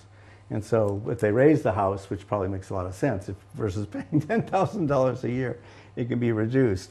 But raise it by picking it up. And even there's discussion about filling in a basement, I've read recently. It's very strange. But anyway, but that can save $10,000. You can cut But I things. like my basement. No, anyway, Oh, very but nice. but that, and then we got the maybe higher water bills and things like this are going to be impacting, particularly this area that, as Matt has indicated, is one of the poorer or lower income areas in Falmouth. So I think that we've been doing that. And then last night, the Unitarian Universalist group under Bob Murphy is interested in actually have a meeting to discuss this aspect. And so he invited Wynn and I to come, and David Dowd was there, and Chris Poloni and somebody else. I don't know. Anyway, but they want to have a meeting on this and to try and bring in folks and possibly Jennifer, if she's right, but trying to understand, first of all, the law that I mentioned earlier this evening in terms of senior citizens being able to defer payment if they're really under whatever the conditions are. And there might be a rationale in the future. I'm not sure how this would work, but additional special legislation for very low income households. I don't know how that would work or whatever, but if it's applied to senior citizens, there might be a way as we progress to see how this is going to work out. And I think that working with the service center and Brenda's interest and Bob Murphy's interest and our committee's interest as well, I think we're all very concerned about this. So those were those aspects. One other thing I did follow up on too is that after the Cape Cod Commission's meeting when was it? In December, was it? Yeah, 15th or something, whichever. And I followed up after that and sent information to the T-Ticket Civic Association to see if anyone had, just to send the information around, and also to the Falmouth Heights Mara Vista Improvement Association. And then they distributed that. I actually got 2 emails back. The piece about the county program? No, about our program. The county had the meeting, and no one came from that. None of the people who were going to be or would be on the sewer if it goes through. You mean the MEPA hearing? Yeah, MEPA hearing. Yeah, it was Cape Cod Commission. MEPA wasn't there, but Cape Cod. What was it you sent around to these associations? I just sent them the information about the CWMP and this kind of thing, just the basic thing, and the fact that it's coming, that this project is happening, just so that they would all be aware if they're not, in case. And I got two responses and only, as I recall. One was, if the sewer comes by, cost doesn't matter to me. This was one person. He wanted it. Wanted it. But unfortunately, they live in a place where the sewer's not going. So anyway, yeah. Okay. And the other one was more, I think, along, is it Great Bay Road, where their serious erosion is? They were very concerned about, and I'm sure this, I presume, very concerned about the floodplain and flooding and impacts on the system, and that this would be something that they could not support. They were very strongly saying, unless this is really explained very, very clearly. So that was, but that was very little response, obviously. I don't, Did you put them in touch with each other so we can swap out? yeah, right. So they can swim, yeah. Right. No, but anyway, so those were just, I just thought it was important that we get whatever information we could get back. Sure. And I don't know, I know that the Falmouth Heights group did distribute it, but I don't know if the T-Ticket Civic Association did, because I really didn't get, well, maybe I did. Maybe it was the Great Bay Road is more in their, that's more in their domain, because it's on Great Pond. Right. So that's been the notion. It's just so that people are not suddenly, coming after us with torches and Right. pitchforks, kind of thing. Well, two Yeah. follow-ups here. First of all, I'm glad you Yeah. checked with the county on this, because that is, I think we originally thought that program would not apply to these people hooking up to a sewer, and the answer is it will, Yes. which means that the people who say, I don't have $4,000 to pay for a hookup, now have an answer. Right. The county will lend them the $4,000 at 5% interest, and that's $250 a year or $200 a year interest, which is Whatever. affordable for anybody. So that's good news. Yeah. The other piece that I think I sort of, when I got the email from Pam, I sent it to the rest of the committee, and it did reference Brenda at the service center and her being Right. concerned about the impact, the economic impact on the people in the area. I called her up and said, who are you hearing from? What's going on? And she said, well, she actually hadn't heard from anybody. What she had done was attend the Precinct 3 meeting, which you had and I had. And Right. So the three of us were all at the Precinct 3 meeting, and that's where she heard the conversation. But it was more along the lines of what's in this special see. act that you people are putting together. And you and I were both there to Yeah, answer those. yeah. You saw the kind of questions we got. And Right. It was not, as it might have been portrayed in Pam's email, a plea of concern from people who can't afford it. It was from people. I had the just wanted impression know that people what had we come were to doing. her. From the email, I had the impression people, I didn't follow up. Well, I did follow They up did, because okay. if there were people, We wanted to know we that. wanted to know who, Yeah. what they were saying, and it turns out they weren't. Ron, the person that wanted to hitch up to the sewer at any price was because their system was failing. Did you put them in touch with the Echo toilet? No, they didn't say that. They didn't say that. I could have done that, but they just said that they didn't say anything about a failed system. They just said that they would welcome something, but maybe it could be. I could go back to them and ask. Sure. That's a good I question. just I wanted win. to add to Ron about Yeah. the meeting that we went to yesterday. At least provisionally, Saturday morning, March 8th, at the Falmouth Public Library, there will be a meeting, a general meeting. And the basic questions which will be asked, the basic problem which the meeting is addressing is what the financial situation is today and what it means to the poor with respect to the CWMP and in other words, it's focused on the CWMP, on what's going forward at town meeting, on what we're voting for. What is the financial situation? It's sort of, in fact, they were suggesting perhaps that Janet could come and speak with them about it. Janet? Jennifer. Jennifer could come and speak with them about it. as a What time, possibility. March 8th? Yeah. March 8th. Morning, Right. afternoon? I think that Saturday morning. Jennifer's not going to have an answer until the town adopts Yeah. a betterment. If it's a 0% betterment, the economic Well, impact will be nothing. Just the kind of information Yeah, she but gave to us. we have to deliver something, but we'll have an But it'll be- indication Right, maybe. it'll be in place by Be then. some indication. Right, I don't know if sure, it'll be Matt. approved. yeah. Right, and this is something that we agreed to discuss probably at the next meeting. Absolutely, and the one after probably.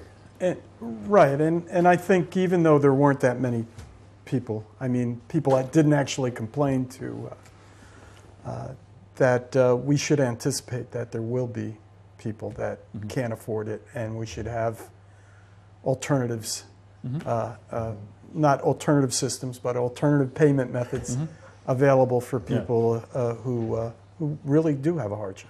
No question about it. The special act was designed for that. Yeah. We're now hearing that the county has a piece that'll help with that. You got these deferment. We'll have a whole menu of Right. things that'll make it work for people. And maybe have the application, Right. applications available and a place for them to go to have it Right. filled out, You maybe. want to mention that, or you want someone, that article that I'm pointing you Oh, yeah, forward? oh, yes. Yeah, go ahead. I just ran across this, I could look into the details, but I'll just read it. Eligible property owners in Massachusetts can claim a tax credit Yes. equal to the amount by which their property tax payments, including water and sewer charges, exceed 10% of their yearly income. Renters can claim a credit if 25% of the rent they pay is more than 10% of their income. In other words, if their rent is more than 40% of their income. And can 3 years retroactively, and this may be only for people over 65.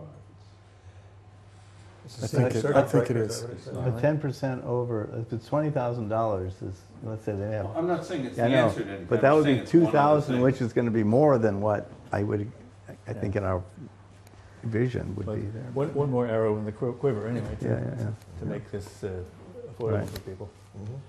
I'd like to get a copy of that. Yeah, actually, yeah, we all should see that. Any other comments or questions or reports from committee members or staff? Staff? Just briefly, I was at the I'm sorry, Coastal- Minot, thank you, Civic Association meeting, and the Coastal Ponds Committee was there, and they are talking about a report that I think got sent to me on Great Bay and habitat restoration in Great Bay, and the focus of it is if you were to remove the nutrient problem if you were to remediate Great Bay, where would eelgrass beds be likely to start growing? And on a parallel track to coastal zone, to I'm CW confused, Great Bay or Great Harbor? Or Great Bay. Great Pond. Where's Great I Bay? mean, I'm sorry, Great Pond. Okay. Great. Okay, So fine. Greens Oh. Pond, Great Pond. Great. Great Pond. And maybe it's Green Pond at this point. I should write this down. Where would eelgrass beds come back? Where would they come back, and what should they do about the mooring field? So the real focus of their concern is, as we're moving forward with CWMP planning for the South Coast, if eelgrass would be to come back, what should mooring planning? Because moorings you can't change overnight. There's you've got a mooring. So that they're very concerned with getting the selectmen, and Chuck Martinson was there and is aware of this, just to start looking at how to redesign the mooring fields and then put conservation moorings in to allow for eelgrass restoration. So I thought that was incredibly wonderful and proactive of them to be thinking on these parallel tracks, that it takes years to move moorings around, and they want to start now thinking about how to do that to complement our efforts. Great. You don't have to, you just replace the mooring. I mean, there's all designs now. I said That's true. conservation moorings, right? Yeah. Yeah, you tell people where the conservation mooring is. You seem to know. Are these? Well, right now, your conventional mooring has a lot of scope with chain that swings around. So if you look at a photograph of like West Falmouth Harbor, you see all these little prop circles around every mooring. Okay? There are now basically taut chain design moorings that the chain doesn't drag on the bottom, so the eelgrass grows right up to the end. We put in a grant, we wrote a grant for the town to submit in 2009 to get money to replace all the moorings with those, but it didn't get funded. Who would you apply to for that? It was a NOAA program, Okay. the restoration program. They're doing something in West Falmouth now. They're doing a demonstration of these conservation moorings, and one of the big questions is, what can you do to just buoy? Do you have to replace with these helix moorings, or can you buoy existing? Put a buoy on the chain. Your chain. Well, I was going to buoy on your chain. Yeah, well, a lot of people have been sort of saying that, and they're about $1,000 to replace. So there's a lot of thinking going on, and that's what the Coastal Ponds Committee was doing. I Good. don't Yes, think good. you can just put a buoy on a chain. See, I That defeats the purpose of the chain. No, they have a helical anchor. There's a helical Same anchor but with right, you a, have to put a stronger board. it's a helical anchor with a rod coming up, and you tie onto that, yeah. Everybody knows about this Yeah. here. Wow, of course So you many did. boaters in the room. Well, this guy did it for a living. I- Get him a microphone here. My This is, recommendation to the people of West Falmouth was to put a mooring, a float on the chain at the low tide level. Okay, and then you go with either a pennant from there or additional chain up to the boat, whichever. But that keeps the chain that would otherwise be dragged around the bottom, off the bottom, and so you don't, Yeah. Right. impede on the, Right, but you've still got the same amount of chain. yeah. Okay, yeah. One more thing. All right, what do I know? We have been, well, I mean, we've all gotten the water quality reports from Little Pond, the pre-oyster deployment report and this last summer's data report. And C and I have been going back and forth, and I went through and I don't know if you've all had a time to look at them, but we've gone back and forth and are now sending some recommendations back. So that is in progress. Good. And there is some, just an inkling of good news, especially, is that there seems to be some indication that the shellfish, the oysters, are having an impact on phytoplankton density downstream of the thing. So there could be, it looks like things are working more or less as we envisioned, considering it's the first year and small area and this type of thing. But there has been, from their viewpoint, a dent, okay, in the problem, even with this small demonstration. So, so that's been a good thing. There are a lot of minor points from the report in terms of things, but I think that unless you have something else to say, I think that, yeah, I think that basically there's a glimmer coming. Great. Yeah.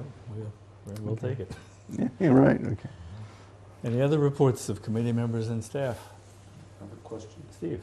I'm not on the PRB working group, but somebody sent me an email, and I don't think we have time tonight to get into the issues of that, but will there be a time for the whole committee to consider that before any further commitments of money are made to PRBs? I think I can make a succinct argument that there's a substantial problem there. Well, I think it's fair to say that there will be no more money going to PRBs beyond what's already been appropriated and contracted out. We are entitled to one more visit with the consultants on this. Prior to that, this backing and forthing is going on with them, your input and others, so that when they come, they'll know everything that people have been concerned about, and you raised some good ones. So yeah. Hilda and Earl request additional incentive grant. If you could step up to the microphone there.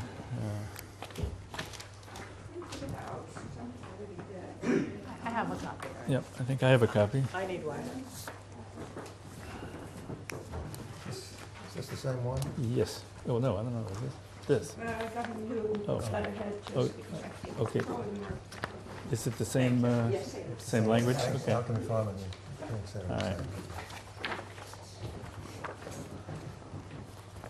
I have one. I have printed. No, I haven't. Coastal Pond Committee?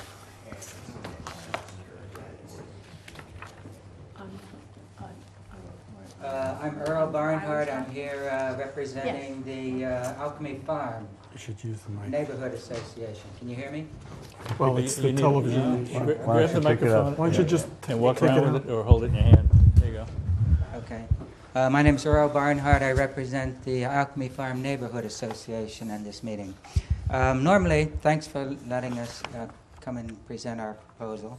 Normally, we would propose this to SEA as a proposed set of eco-toilets to be replaced for flush toilets.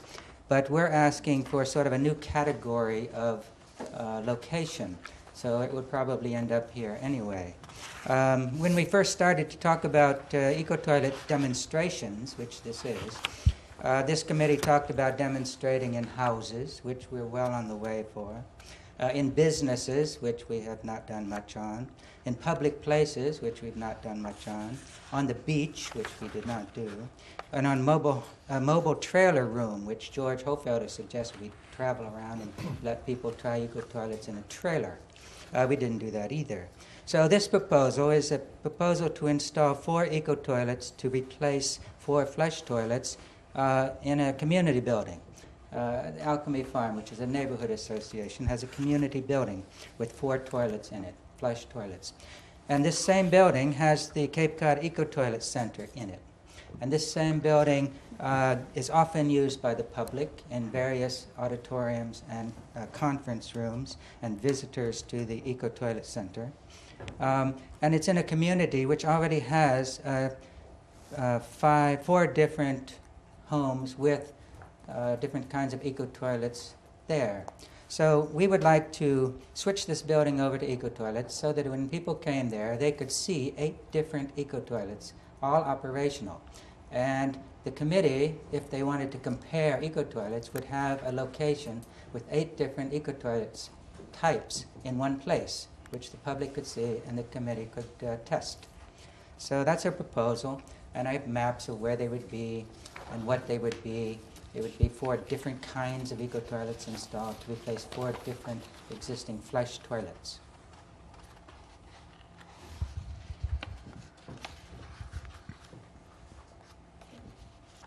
That's it. That's it. Oh, that's it? Oh. Can I ask a question on the 8? Can you go through, you said there'd be 8 different eco toilets? Oh yes, we would like the committee to fund the cost of these toilets.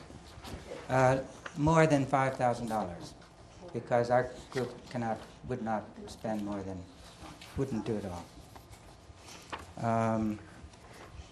The building is very large, and all the toilets are very far away from each other, and they also being used a lot by the public. So we were hoping, since we're putting in a lot of effort to promote and help the eco toilet demonstration program, we hope that this is another additional way to educate the public and support the demonstration project, which otherwise would not happen. Everybody comes always and says, oh, why don't you have eco toilets in your building? You have this eco toilet center, you're promoting it, but you don't have it in your own building.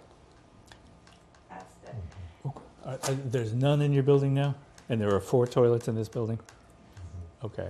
And then you have 4 more in buildings nearby. Well, Yes, already existing, we have all kinds of different systems. in private homes. So it goes to private house. And we have been Okay. using the private homes as on tours, and whenever people request it, say, oh, can I see one in actual use, or how it looks in a house, and then we knock on, either they come to my house, or if they want to see another system, which we often encourage that they do, they go to our neighbors and make arrangements for that. It would be nice if that was more centrally located, but also there will be different ones. That's purposely what we Okay. want to do. See, I wanted to know what the 8 were. These are 4 new ones. We We have have different 4 new ones. ones, and then we have the different ones in the different homes. But they're Yeah, not different, they're But they're not phoenixes. different than the Well, Phoenix. Big Clivis, small Clivis, violet, and 2 phoenixes. That's true. And those are being, well, And then we are planning to change our big Clivis to a full circle, so that will be an additional system that's there. Okay. Mr. Fenneman? got it. In the neighborhood association house or whatever, in the interest of saving money, could you incorporate a urinal into that? I would love to. I mean, wouldn't that get a lot cheaper? Well, we can't just have a urinal. No, I understand, but maybe one of them could be a urinal, 'cause I think when the place, because we have got quite a large auditorium, when it's actually used for events, people use both bathrooms intensely during the breaks, and there's one bathroom in a apartment, so that's the only bathroom that's not used in public. And then there's one very far away from the auditorium that's used on occasion when Back in the corner. both bathrooms are full. John? Are they all on the same septic system? In Yes. other words, for them to be really useful to us, we need to have each one on its own septic system. In other words, No, not if everyone in the building is on an eco toilet, then the gray water We coming out can't will be a distinct- combination of all the gray water excluding human waste. Yeah, you but it don't- wouldn't tell us which of the No, But it different wouldn't. systems. no, it wouldn't. But that, according to George, is not a problem because this is, Well, it's like any house, they can Yes. have 2 or 3 different ones in a single house. you don't know which, If who's If going you're, to do remo- what if you're where. removing the well, human waste yeah, component, you're looking at gray water. You- Well, It doesn't matter what it kind. won't work for this, correct me, it's fantastic for demonstrating to the public, but I think it's at least one good reason why it won't fit in with the study, and that's that it's not a private house. So the gray water usage, is totally different. People don't take showers at work. Well, in the Yeah. long You're run. accepting businesses. There's no Well, showers there. wait. But it's different. Well, let me put it as a question. Would these contribute to the 15 or 62 that you need to satisfy some criteria? I say yes, because we are including businesses and Right. any single septic system in town. We would like to have experience with other things besides private houses. But they would count as one participant. If it were in the program, it would count as one participant. That would be, on this page where they show all 9 of them, 1, 2, 3, and 4 would be on one system. The others are already on separate systems. Right. They're all on separate. Are the others able to be included in the project? I'm working on that. Ours, of course, is already guided because it's already all composting. And I'm working on the other ones. They have each, the other 2 have each 1 flush toilet in the basement that they have to change. All the others are composting. Another one that I have to mention in this common house is that it does have a laundry that a lot of the people are using. So there's a lot of influx of gray water. So it's not like it's just used for offices where people just go to the bathroom once in a while. It is used very much, you can compare it with a regular business order. Okay, And let's go. the houses that you just mentioned where you've already got an eco toilet, and it's been there for several years, and now you're gonna convert another one, does that fit into your experimental paradigm in terms of Yeah, the We have- before condition, because you're already taking out some of the nitrogen? If you remember, we said originally, and when we developed the procedure for paying people, that if it so happened that it cost someone less than $5,000 to convert a toilet in a house that already had an eco toilet in it, so that it could be part of the program, then they would get the entire amount paid for, but they wouldn't get the $5,000. That was what we originally said. So, I don't Okay, mean the money, I wait, mean no, I, science. no, I think Yes. there's, wait, Steve, I The think science- there's a misunderstanding. The houses are completely separate. Yeah. They don't Forget have the them. houses. That's not. This building has its own septic system. It has no eco toilets in it now. He's Right, asking no, a we're different digressing, Right. but Hilda brought up the fact Yeah. that there were also these various 4, I think, Yeah, houses Right. that now are half ecofied, yeah. and you want to complete, and I just wanted to make sure that scientifically that would work, because you're not comparing a precondition of no eco toilets to an after condition of all eco toilets. You No, I are think it makes- eventually getting the numbers of what the Okay. gray water contains, and that's what Yeah. you need to know. Exactly. Okay. And Yeah. also, you get some precondition because we're not allowed to put our leachate into the ground. So we're putting it into the only way we can put it, if we have any leachate, is in the septic system. Yeah. So the septic system will have some nitrogen that we can measure, and then we pump it out, and then after that, we will not have leachate going in there, because we'll all be hauled away. Okay, So let- ultimately, it's let's the do gray this. water Let's that's do this. We got used. Matt and Yeah. then Mark and then. No, I'm all set, I just wanted to. Okay, and then Ron. Matt, Mark, Ron. Are these separate villa and does that qualify for the state? It does? Okay. Even it's the all-in-one? Are Yeah, these? the sunmark, that's already, yeah. The Sunmar has product acceptance, and the Phoenix has product acceptance. Okay. Doesn't separate have it too?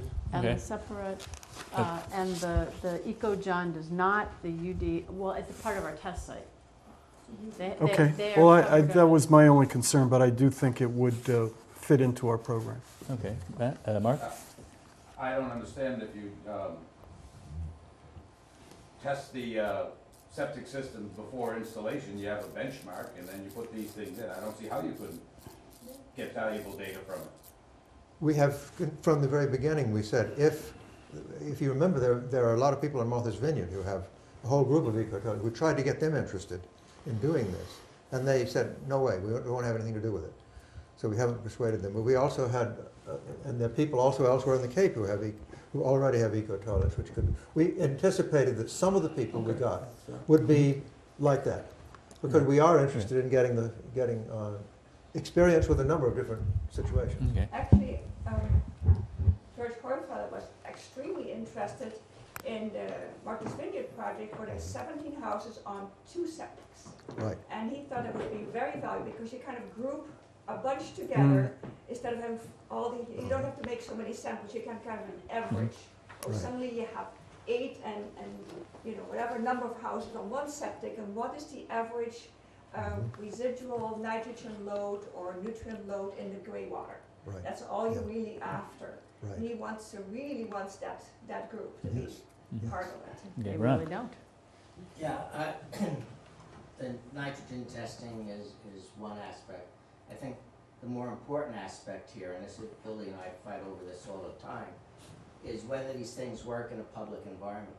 And I think we need answers to that question. That's right. If you go on the internet, on the farm, we just made a research bathroom, called, it's the wedding bathroom. It has a urinal in it, and it has, Hildy wanted me to put in a urine separation toilet, and the urinal would be one with the trap.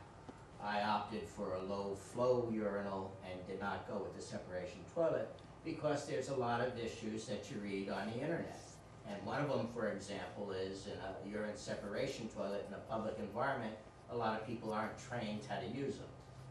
You hear that there's problems with the traps in the urinals.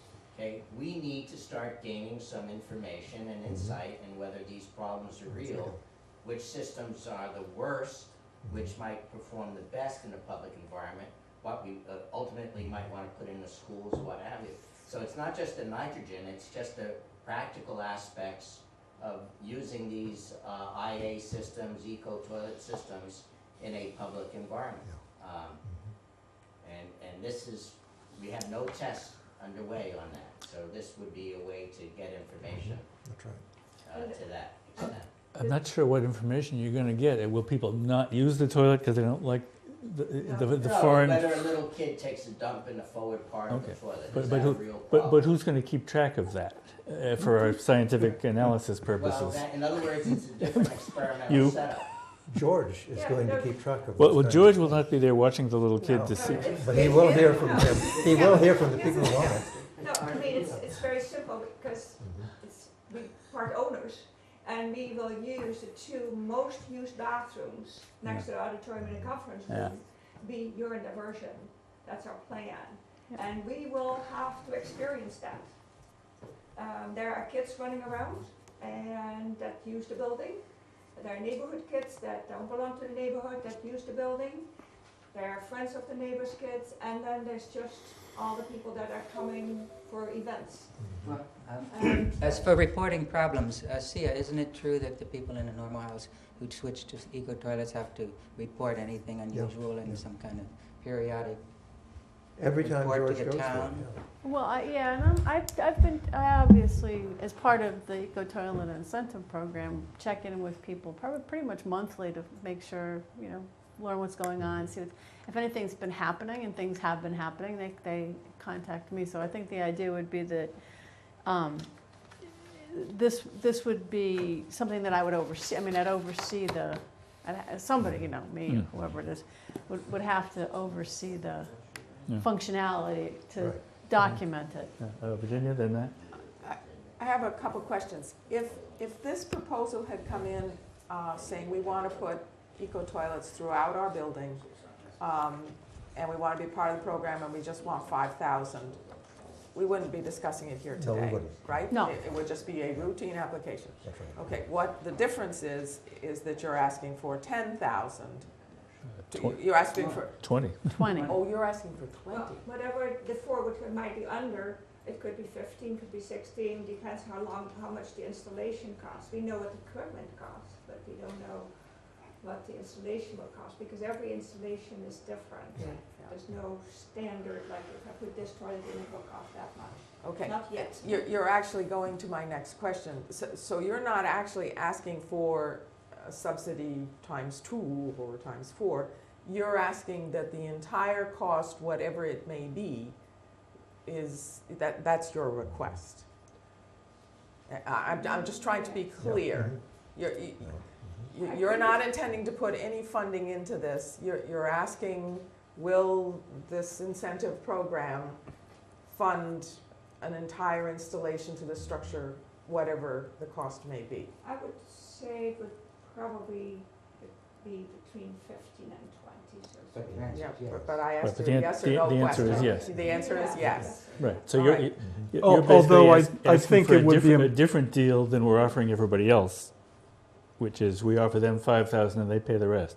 Your deal is we pay it all. Well, and that's because of the fact that it's a tool to the demonstration program as a way to educate the public and to get experience that we Okay. don't have yet. Okay, Matt? I think it up to a maximum of $5,000 per toilet. So we could say $20,000 maximum It's not for the 4 toilets. It's not per toilet, it's per installation. Well, Say per $20,000 for the installation. installation. That's the current What program. our His proposal. incentive is $5,000 per installation. Yeah. And if that's the maximum, I think I would move that we vote to have this to provide that money, based on what their actual expenses are. Well, we can't take it up tonight because it's not listed as something we vote on tonight, and Ron's been very clear about how we operate in that regard. So it'll have to come up at another meeting, but it's a good night to talk about it and get all the details on the table. John? Can I just ask, you have your map here, the 2 toilets that are next to the auditorium, 1 and 2? Yeah. At the moment, when we look at those 1 and 2, they're composting toilets, they're not urine diversion toilets. And you're in diversion on the website. They're composting toilets that divert urine. It says so, install urine diverting separated. The UD, they are urine diverting, but they're urine diverting But they're composting. small composting toilets that are on the floor. Mr. Chairman? Sure. Steve? So the other side of the cost equation is how does this fit into the eco-toilet part of the budget? Have you guys already allocated that, or where are you gonna get the money? We have plenty of incentive, right, at this time? Well, no, we don't. So there are a couple of sort of logistical just points that, since we're having a discussion on it. So one was procedurally, the Eco Toilet Incentive Program, Demo Group 1, has been approved by the Board of Selectmen and by the Town Manager's Office. And he was very clear that is $5,000 plus the cost of a pump out. So that $80,000, which is the Eco Toilet Demo Group 1, is no more than $5,000, all the paperwork, all the things that have been approved by Town Council and everything. So we can't take a bigger chunk out of that unless we go to the Board of Selectmen. Or go to the Board of Selectmen because they've already authorized the way of funding the Eco Toilet Incentive Program. So there's For the first 15. for the first 15. It's called Eco Toilet Incentive Program Demonstration Group 1, and all the forms and the paperwork and what the Board of Selectmen have approved and what the Town Manager has seen. I mean, just for transparency, it has to be up to $5,000 plus up to $300 for the cost of a pump out, and that is what it is. So the committee, if they voted to do this, would have to either go to the Board of Selectmen and change that, and we'd have a new form and because there has to be a procedural process for getting the money, for paying, and having the accounting department know what to do. The other possibility is to look at the budget and ask for up to the cost of this installation, up to $20,000, to be a new allocation. So I'm giving you your options. I'm not, And that would still have to go to the Board of and Selectmen. that would also have to go to the Board of Selectmen, because what will happen, because I've been through this, is there has to be a form that they fill out and a promissory note and rescinding of the promissory note, and then the financial director has to get it, and the town manager has to. It's a contract, and then then we have to figure out, are we giving it as a payment to an individual with a W-9, or is it going to a group, and how does that payment happen? But it has to go through the Board of Selectmen. I might say that we are going to I did not relatively take one, by the soon, way. we hope, go to selectmen for I did not another take the incentive. tranche of money to But you're in the I'm program. glad I get didn't. You're in the two of the program, right? program. You mean once Not you've- gonna stop at Monitoring 15. Once you've hit your 15. Once we want know to we got add to it. 15. Once we get 15, Yeah, and I'm but- looking for 4 more. Right, okay, but, well, we All I might, need is we might George even have. Hoyfelder looking at my, You're up to 11. We're up- yes, we're we up are. to We're up to 11. 11. No And I stone think there's a unturned. couple more that are coming in. Anyway, but we're going to go to eventually to the selectmen and ask for more money, and that would be the time when we would go and if we were going to do this, and we would go and this is there's another aspect of it. If we were doing this as if this were a town building or something like that, it would be completely paid for. If this, in other words, out of not the money that we've had for the eco toilets system, but for the other $150,000 or so, which was for demonstrations, public demonstrations. If this were approved under that category, It was the municipal. municipal installations. If it were approvable under that category, it Right. would be paid for. Okay, but it's not municipal. It's not municipal, and that would be a problem. Right. Yeah. There's one other point I just wanted to bring up in terms of the logistics of this. So the first one was how the financing would work. And the other is that the Sunmar has product acceptance and the Phoenix has product acceptance. And the other ones are under the state variance. However, I have to make sure, and I haven't done that level of detail, that we can use the test site status for public buildings. I mean, that's something that I need to do, so I'd need to do that research if the board wants me to. In other words, we got From the state plumbing board? from or the who do you state have? plumbing board, they Okay. gave us, so I would have to go back into the paperwork because they were very specific about what we could and couldn't do with certain things. Mhm. For example, because of this question, they didn't want certain installations going in certain kinds of buildings because they wanted us to test them in homes because that was they didn't want A them protected in environment? a protected environment. So I have to go look at that decision and make sure Right. that we can do all of these things. And so I'd want to be able to advise the committee that they can put these things in these places. As far as the apartment, they can do anything. Because the apartment is a private Right. dwelling. Right. Yeah, But as but far as these public places, all the toilets are on the same septic system. that doesn't, we're not talking Oh. about the septic system, we're talking about the plumbing installation. I was just talking about monitoring, okay, go ahead. Yeah, I'm talking about the state plumbing board and the plumbing Oh, permit okay, that they're okay, gonna have to okay, pull. okay. So I just, I didn't, As we've all discovered, plumbing is very complicated stuff. plumbing And very expensive. And permitting, very expensive stuff. Yeah. permitting plumbing Why is, some of these are not permanent because it might cost $25,000 to $50,000 to get. Yeah. So they don't Yeah. put on business. Sure. Steve? See, and anyone else on the Eco Toilet Working Group, I'm sure you looked into, a long time ago, putting sun in public buildings, We like did. town hall or a school. yes, we did. Aside from what you just mentioned, what were the reasons you decided not to? we did not decide not to Oh, do you it. haven't. We haven't because there isn't a place that has come up, We except for haven't, the fire station, I I have think. reviewed 3 municipal locations, and there were 3 reasons why they weren't installed. The fire station, they didn't want to because Right. of the way it was used. The Old Silver Beach bathhouse, if they did any plumbing changes, they were gonna trigger ADA compliance. And there was no money to turn that entire, to change that What entire. an excuse not to do It ADA. wasn't an excuse, it's a reality. Yeah. It's a very It's sober shameful. reality that the town would then be facing a huge construction project to make that whole facility ADA compliant if they put in any kind of fixtures What- that were approvable. What was the problem with the fire station? It's one person, they're there Yeah. seasonally, Yeah. and they wanted to be able to have the flexibility to close the facility down. Why you can't? Well, now that that's not happening, Well, well, maybe we that's- could revisit them. Yeah. But the, yeah, you can. The people that actually use the facility were not interested. So that's why. What about the West, that's different You than ta- saying that you can't close it up. Well, they had a number of. We're talking about the fire department. Yeah. The fire, the West Falmouth Fire in- in- Station. The- West Falmouth. the firemen who were assigned there didn't want it. West Falmouth. I understand. Yeah.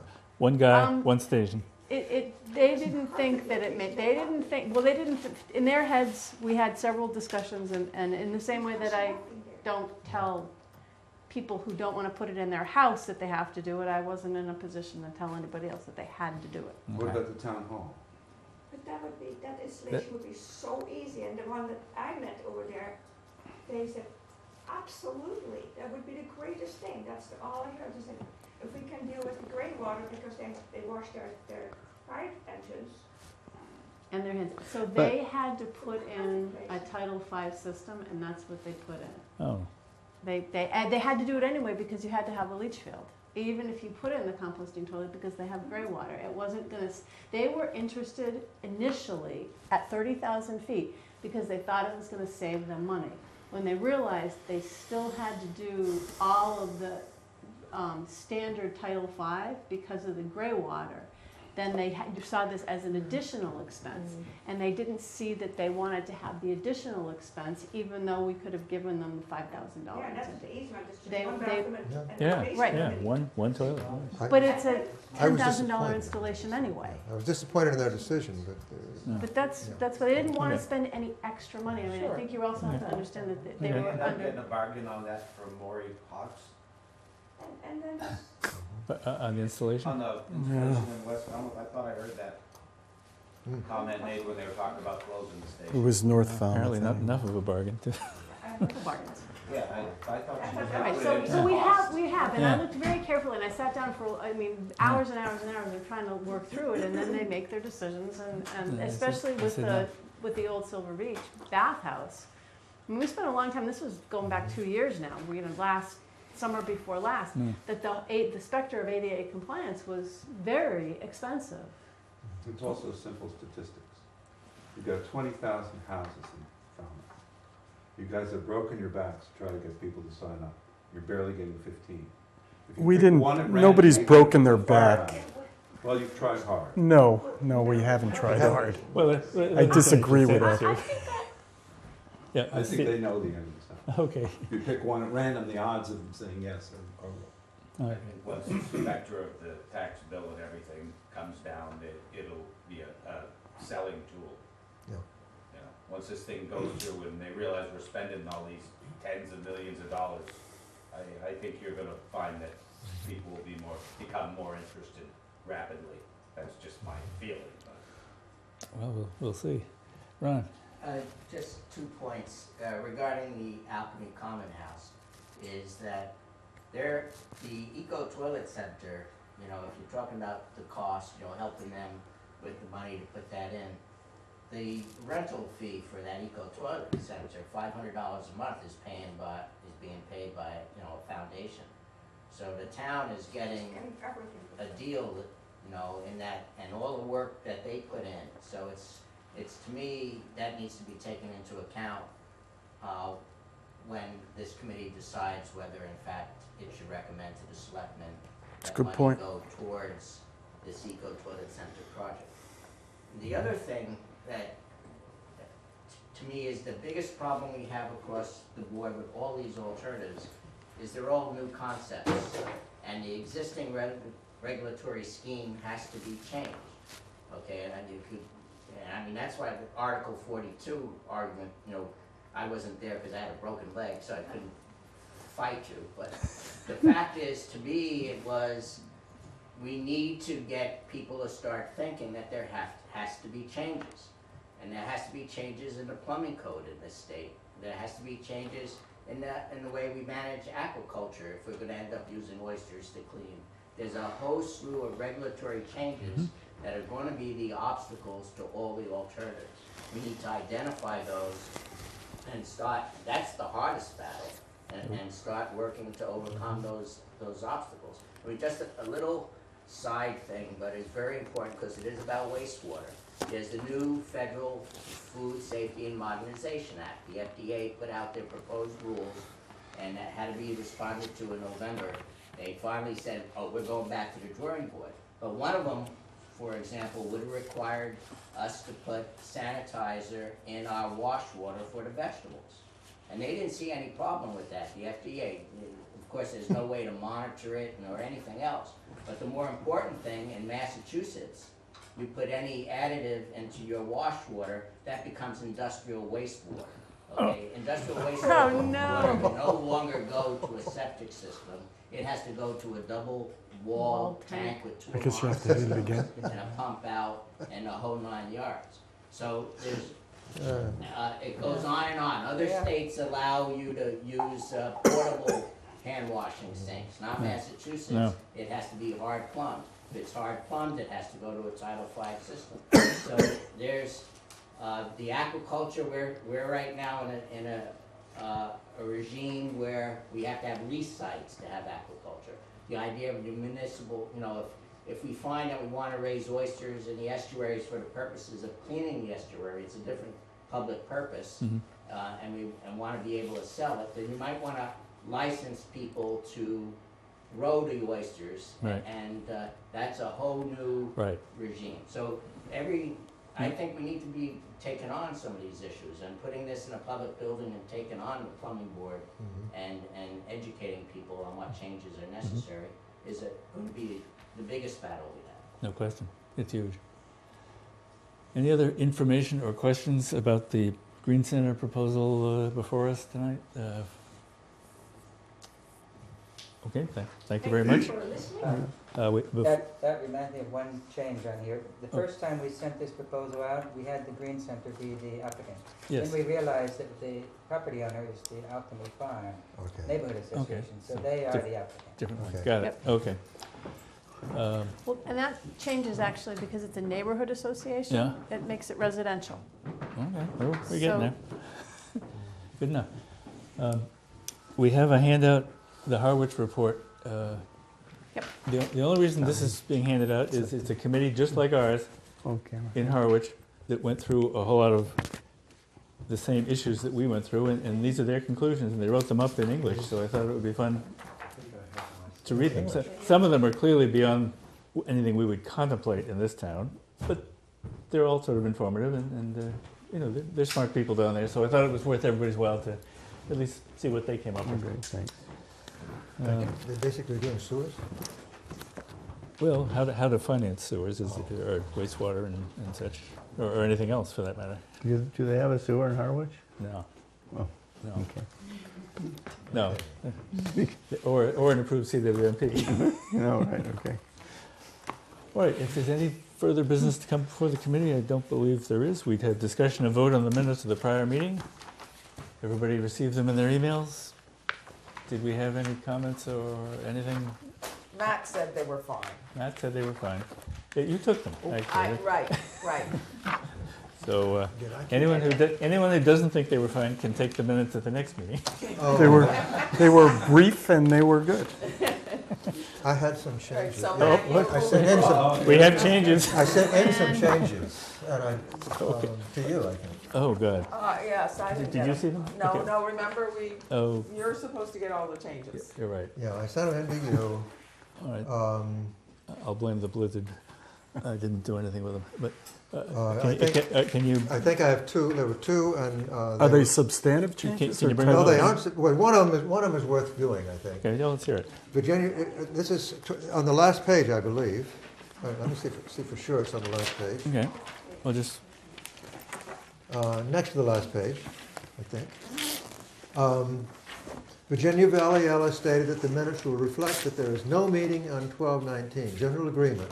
Sia Carpus noted that she will not be present for the meeting, WQMC meeting on January 2nd. That's irrelevant now because Right. we didn't have one. Turned out not to be true anyway. Yeah. That's right. I could have been here, but Okay. we didn't have it. None of us were there. Okay, what else you got?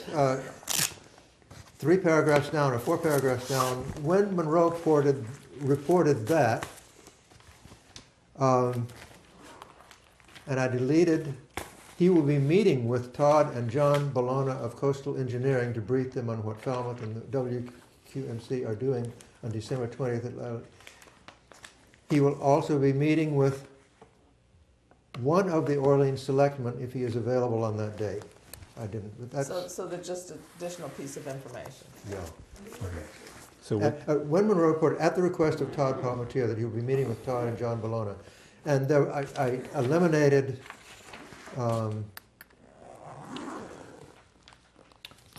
he might also meet with Todd Palmatier and Orleans Selectmen. Todd was not an Orleans Selectman. I see, okay. So that's worth, it's wait, worth making right. that. I move the minutes with the changes suggested. okay, that's a motion. Is there a second? Second, any further discussion? Maybe you could give these to Carol, so. No, Oh, give them to you give Virginia. them to me, All right. okay? And I will correct it, and Carol, I'll send it to you, and then you Okay. do what you normally do with the minutes. Perfect. Right, okay. Okay. Okay, so we have a motion and a second, and any further discussion? I just have a question. What happens now with the proposal? Where does that- Okay, well, we'll take it under advisement and gather some information that we need to gather based on the conversation we heard from the members and bring it back at a future meeting for action. Okay, all in favor of the motion to accept the minutes as amended, say aye. Aye. Opposed? The ayes have it. Matt, do you have a motion for us? Move adjournment. Second. All in favor? Aye. Opposed? Thank you very much. 10 o'clock.